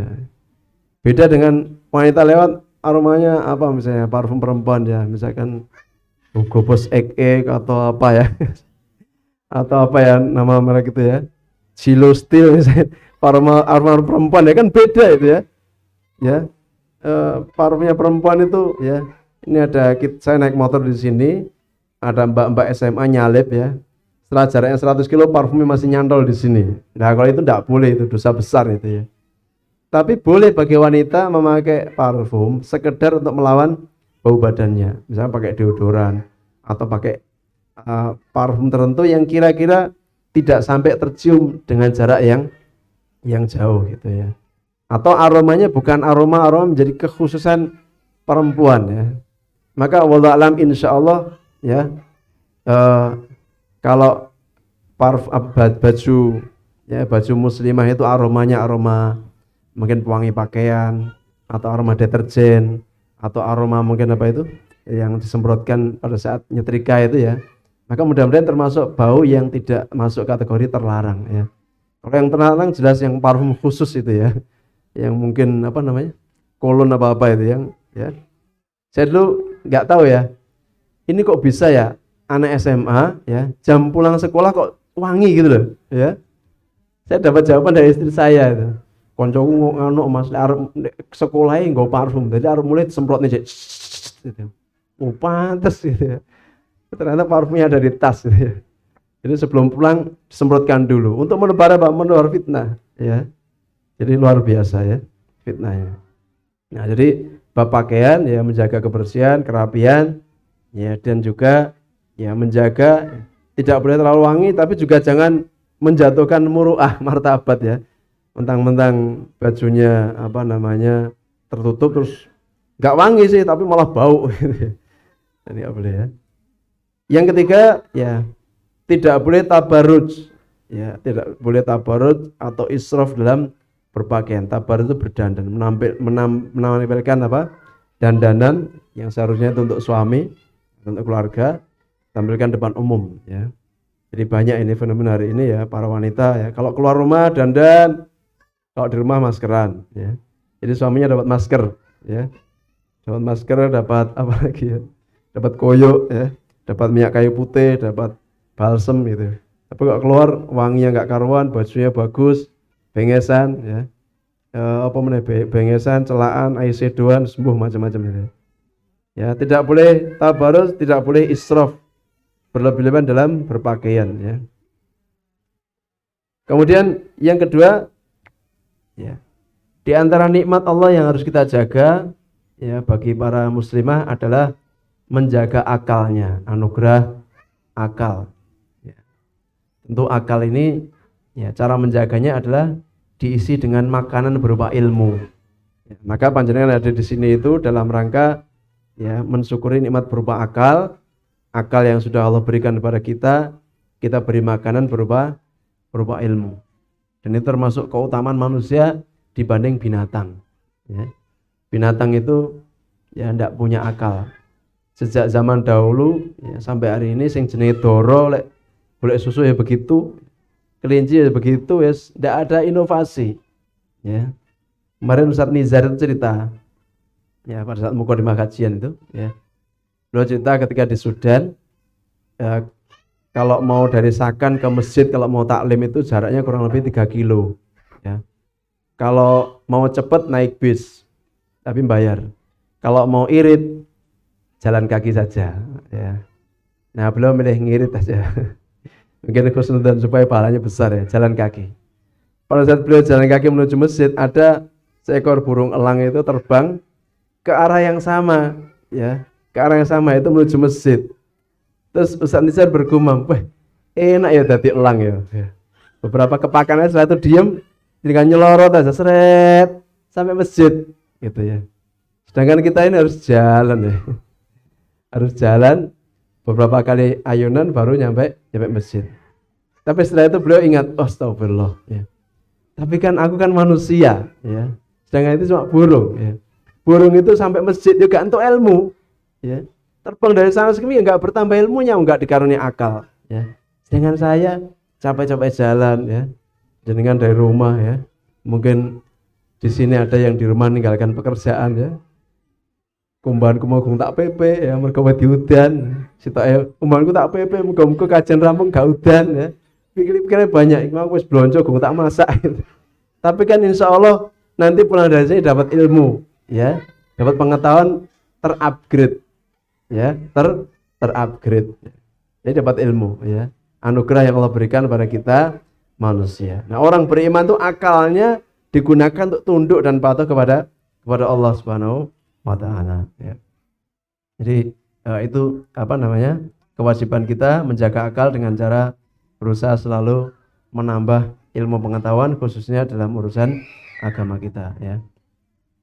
Yang kedua ya, membersihkan akal dan pemikiran kita dari pemikiran-pemikiran di luar Islam ya.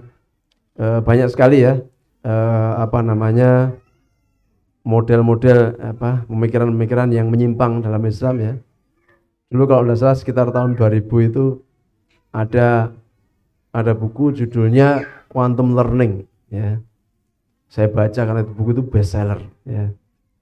Di situ dikatakan pembelajaran yang terkini, ya, salah satu strategi sukses belajar itu yaitu sambil belajar sambil mendengarkan musik klasik, ya.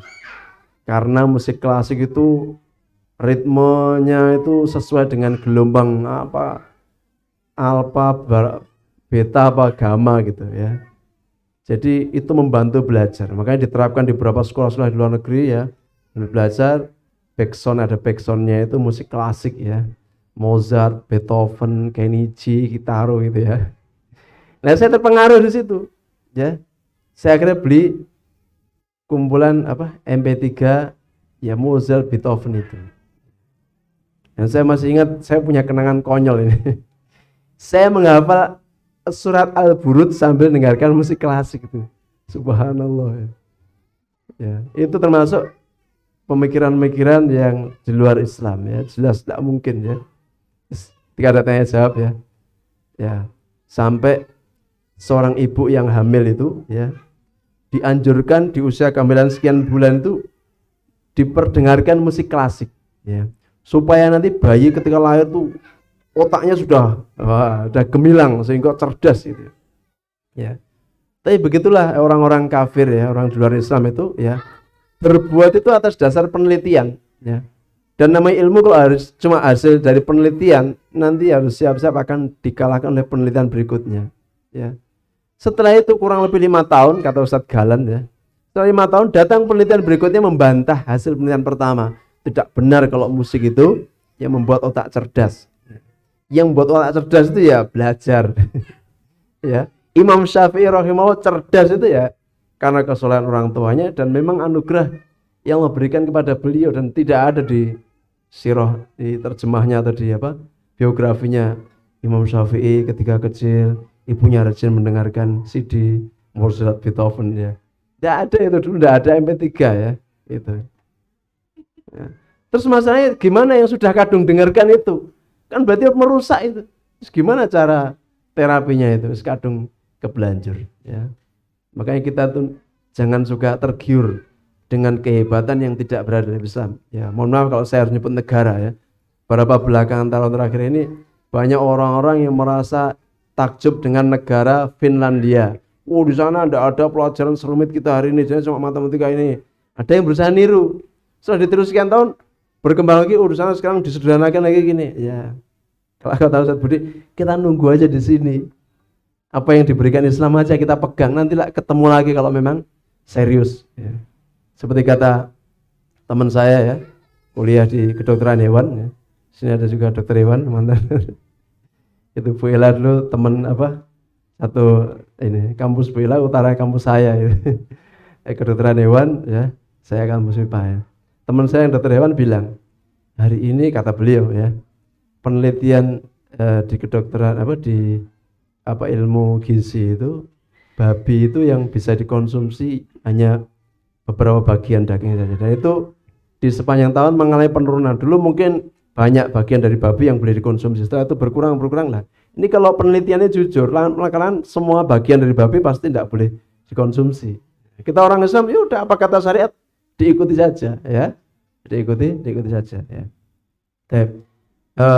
Jadi kita murnikan ya ilmu kita ya, dari Islam ya. Kenapa Al-Fatih ini tidak mengajarkan matematika ya?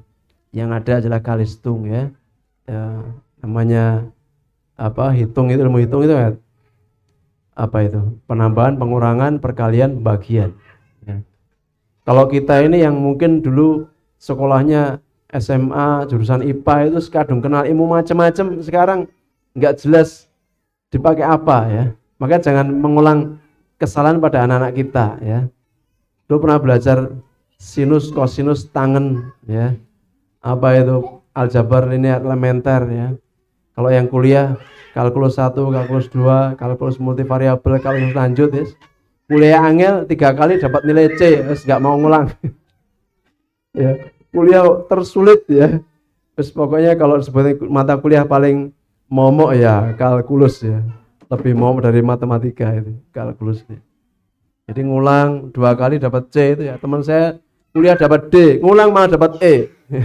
Luar biasa ya. Ya, kemudian yang ketiga ini yang terakhir barangkali sudah jam 10.35. Yang paling penting adalah ya dalam menjaga diri adalah menjaga nikmat berupa ruh atau ruhiyah kita. Orang mengatakan rohani, menjaga ruh. Ya. Pertama, ya dalam bab tazkiyatun nafas, memurnikan jiwa kita, membersihkan jiwa kita dari berbagai kotoran-kotoran, ya kotoran-kotoran hati. Ya, ini sama dengan kajian rujulah, ya. Sifat rujulah yang pertama disebutkan di kitab itu adalah toharoh. Seorang yang senantiasa menjaga kesucian.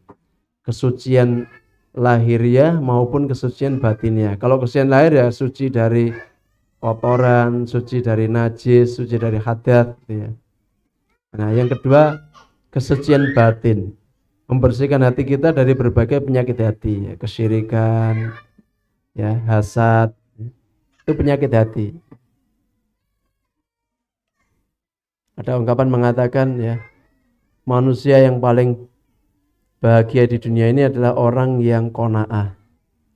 Orang yang qanaah itu ya dia akan merasa dirinya sebagai orang yang paling banyak diberikan nikmat dari Allah ya. Jadi dia tidak peduli apa yang Allah titipkan pada orang lain di sekelilingnya ya. Orang yang paling sengsara adalah orang yang hasad. Karena dia tidak pernah rela ada orang di sekelilingnya diberi nikmat dari Allah ya dalam bentuk apapun ya.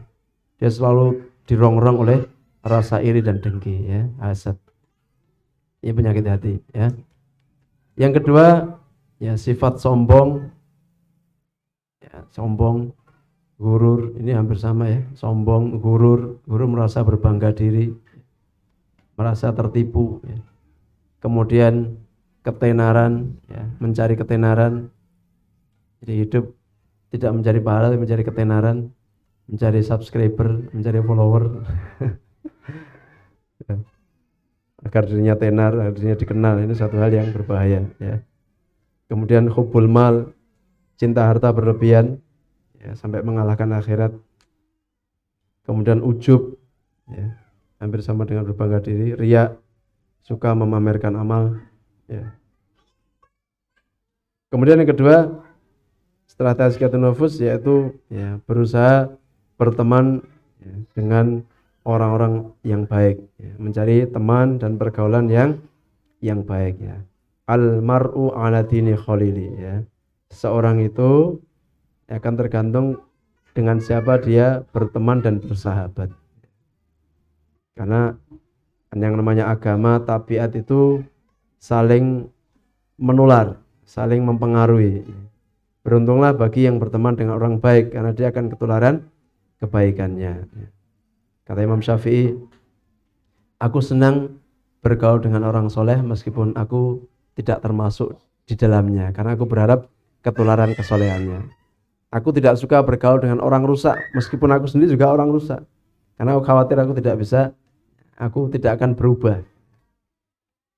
Dan yang terakhir ya, di antara ciri atau karakter yang harus ada pada diri seorang muslimah ya, memperbanyak doa dan zikir.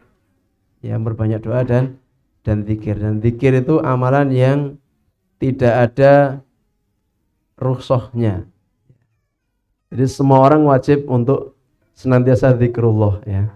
Kalau orang sholat kan ada rukhsahnya. Kalau datang bulan nggak sholat. Kalau sakit nggak bisa berdiri. Kalau safar sholatnya dikosor ya. Kalau sedekah ada rukhsahnya. Kalau nggak punya harta nggak bisa sedekah.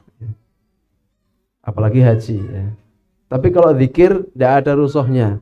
Mau kaya, mau miskin, laki, perempuan, lagi berhalangan, mau pejabat, rakyat ya. Semuanya ya dituntut untuk melazimkan zikir dalam hari-hariannya ya. Dan zikir ini ada dua ya. Ada zikir mutlak, ada zikir muqayyad ya. Zikir mutlak itu ya lafaz-lafaz kalimat thayyibah yang kita diperintahkan memperbanyak ya. Takbir, tasbih, tahmid, tahlil ya. Dibaca kapanpun, dimanapun diperbanyak, sambil jalan, sambil nyetir, sambil naik motor ya. sambil apa? Sambil nyuci baju ya, subhanallah, subhanallah, subhanallah, astagfirullah, astagfirullah sebanyak-banyaknya. Ya, sebanyak-banyaknya ya. Dengan memvariasikan ya. Atau mungkin la ilaha illallah, memperbanyak membaca salat khususnya di hari Jumat. Ya berbanyak, itu namanya zikir mutlak. Ya, tidak terbatas pada tempat, waktu ataupun keadaan. Jadi selama kita longgar, lisan kita banyak menyebut kalimat thayyibah. Yang kedua adalah zikir yang bersifat muqayyad. Zikir yang sudah ditentukan waktunya, tempatnya, keadaannya, jumlahnya, tata caranya. Ya. Dan ini ya fardu ya kiranya kalau bagi kita orang tua wali santri kutab ya seakan-akan menjadi wajib, zikir yang wajib untuk kita hafalkan dan kita praktekkan. Zikir, ada zikir bangun tidur, ada zikir mau tidur. Ya kalau nggak pernah tidur ya nggak usah baca zikir ini ya. Tapi kalau kita kan mesti ya setiap hari kan mesti tidur dan bangun tidur. Ya. Mau tidur baca doa, bangun tidur baca doa. Ya. Dan ini kalau kita senantiasa amalkan, insya Allah termasuk bagian dari cara menempa kesolehan dan ketakwaan dalam diri kita. Ya. Karena tidak ada rukhsahnya amalan ini. Ya. Kemudian masuk kamar mandi, keluar kamar mandi. Ya. Kecuali nggak pernah ke kamar mandi. Ya. Karena kita kan sehari semalam berapa kali itu masuk kamar mandi. Ya. Sejak pagi sampai malam ya. Mungkin bisa sampai 15 kali. Yang ketiga ya, zikir memakai baju atau melepas baju, melepas pakaian. Ya. Itu ada doanya. Zikir keluar rumah, masuk rumah ya. Ada zikirnya. Sehingga kalau keluar rumah, bismillah tawakkaltu 'alallah la haula wala quwata illa billah ya. Karena kita mengingat Allah, maka sepanjang kita pergi Allah akan menjaga kita dan Allah akan menjaga apa yang kita tinggalkan ya. Bismillah tawakkaltu 'alallah. Saya bertawakal kepada Allah. Maka ya sepanjang kita pergi kita dijaga, yang kita tinggalkan rumah, anak, ya, harta, apalagi ya, kucing lah apa-apa dijaga itu sama Allah ya. Gitu. Apa yang kita tinggalkan, apa yang kita cintai dijaga oleh Allah Subhanahu wa taala. Masuk rumah ya, mungkin gondoli setan kondalan ya. Gondoli setan ya. Masuk rumah baca doa dulu. Bismillahirrahmanirrahim. Bismillahirrahmanirrahim. Wala rabbina tawakkalna. Ucul kabeh setan ya. Assalamualaikum gitu. Ucul kabeh setane gak iso mlebu. Nanti mau makan baca doa, minum baca doa, habis makan baca doa ya. Setannya gak iso ikut makan ya. Mau bercampur sama pasangan baca doa supaya apa? Setannya gak ikut nanam saham ya. Gitu ya. Ada kisah dua setan diutus. Yang satu diutus untuk menggoda orang beriman, yang satu diutus untuk menggoda orang yang tidak beriman atau orang kafir. Ya. Setelah 1 bulan menjalankan tugas, ya, ketemu, ya, curhat-curhatan, ya. Yang satu setannya jadi gemuk, yang satu jadi kurus. Ya. Yang kurus bilang, kenapa kamu kurus? Ya, saya ikuti fulan mau masuk rumah baca doa, saya nggak bisa masuk rumah.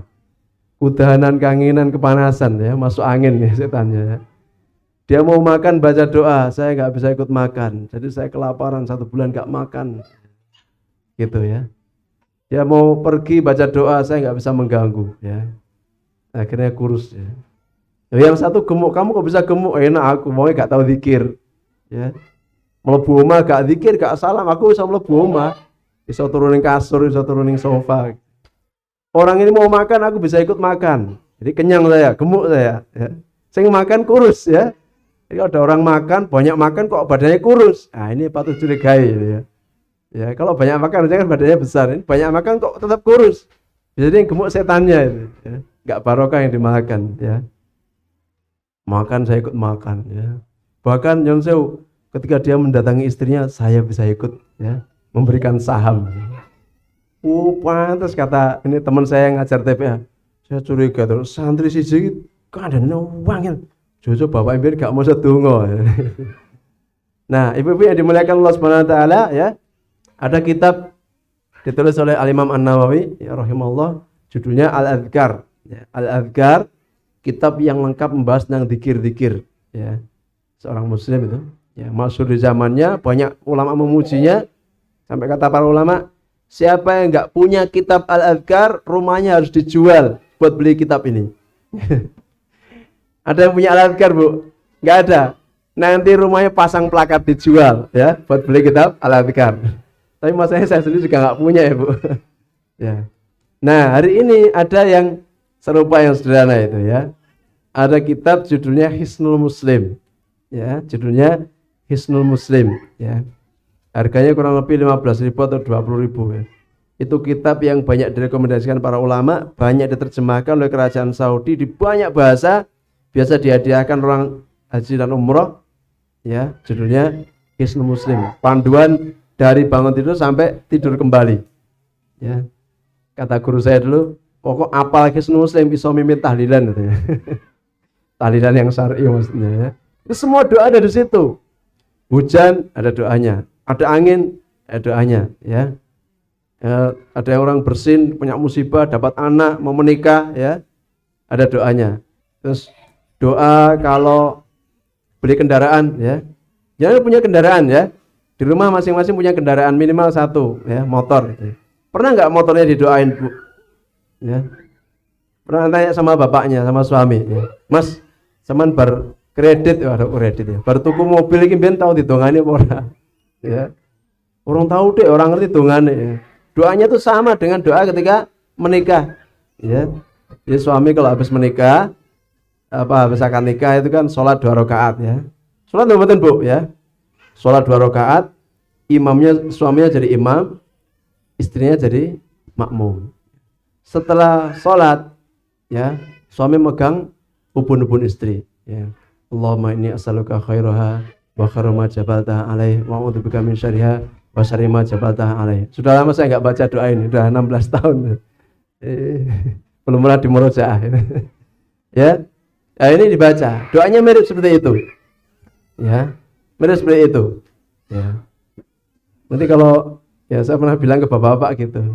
Kalau bapak belum, nanti sampai rumah cengkeweng ibu ya. Bu ada wudu. Ayo sholat ya. Habis sholat cekel ubun-ubune ya. Hitungan, apa bener Pak? Wis 20 tahun rabi. Ya. Malah kadang-kadang punya mobil gampang mogok ya. Motor nyar gampang mogok, gampang rusak. Agak digawe seminggu bane bocor, bane meledos itu. Bisa jadi karena apa? Orang ditungani. Suami punya istri juga gitu. Ini istri saya kok tidak seperti apa namanya? Apa itu namanya? Biodatanya dulu ya, katanya anaknya penurut, ini kok wangil kandanane. Oh, karena enggak ditundukkan tadi ya. Belum ditungani ya. Ya, ini ya Pak itu datungane belum Pak itu. Ini rumah hitungane ya Pak Agung ya. Ben jinak gitu ya.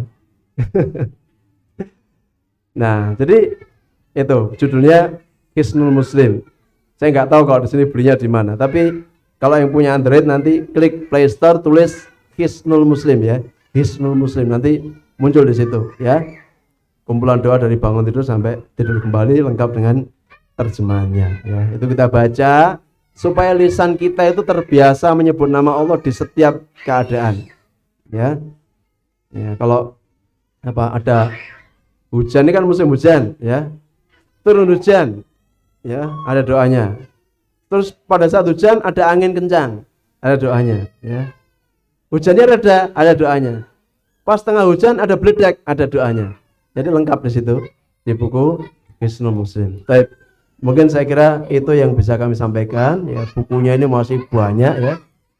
Babnya ya, bagaimana bermula pada suami, pada anak, orang tua, tetangga, pada pemerintah, kepada banyak hal ya. Tentu tidak mungkin kita membahas semuanya. Semoga apa yang telah ya kita pelajari tadi bermanfaat, bisa kita praktekkan. Pertama kita mulai dari yang ringan-ringan. Nanti HP-nya diinstal ya, aplikasi Hisnul Muslim ya. Kemudian kita berupaya menambah kesolehan yang bisa kita kerjakan ya, menambah sholat sunnah kita, tilawah Al-Quran kita, dan juga amal ibadah yang lainnya. Intinya ya, semakin kita mendekatkan diri kepada Allah dengan amal ibadah, maka segala masalah yang kita hadapi itu dekat dengan solusi atau jalan keluar ya. Sambil tentunya kita terus belajar karena kebaikan itu pintunya adalah ilmu. Wassallallahu ala nabiyina Muhammad wa akhiru da'wana alhamdulillahirabbil alamin. Assalamualaikum warahmatullahi wabarakatuh. Mudah-mudahan nggak ada tanya jawab ya, atau ada pertanyaan? Tidak ada ya, jelas ya. Insyaallah, mohon maaf apabila ada kekurangan.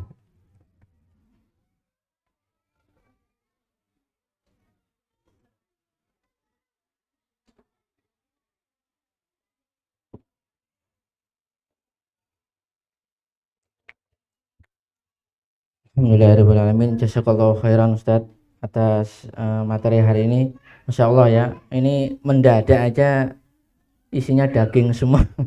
Ini kalau seandainya kalau udah ada persiapan dari semalam tuh nggak ada yang diperas ya. Setiap kata-kata sudah menjadi inti dari ilmu. Baik, para bunda sekalian, demikian kajian Ummahat kali ini. Insya Allah nanti pekan depan insya Allah kembali lagi ke Ustadz Indra. Tadi beliau juga sudah menyampaikan insya Allah pekan depan ana hadir gitu. Jadi mohon dipersiapkan kembali, mungkin bisa dimurojaah kembali kitabnya itu dan dipersiapkan untuk pekan ke depan. Sekali lagi diharap untuk senantiasa hadir dalam majelis ilmu, khususnya untuk kajian Ummahat, dan mohon disampaikan juga pada para ayah untuk nanti malam ada kajian untuk para ayah qawamah. Demikian dari kami, kita tutup majelis ini dengan doa penutup majelis. Subhanakallahumma wabihamdik, asyhadu an la ilaha illa anta, astaghfiruka wa atubu ilaik. Ihdinas siratal mustaqim. Assalamualaikum warahmatullahi wabarakatuh.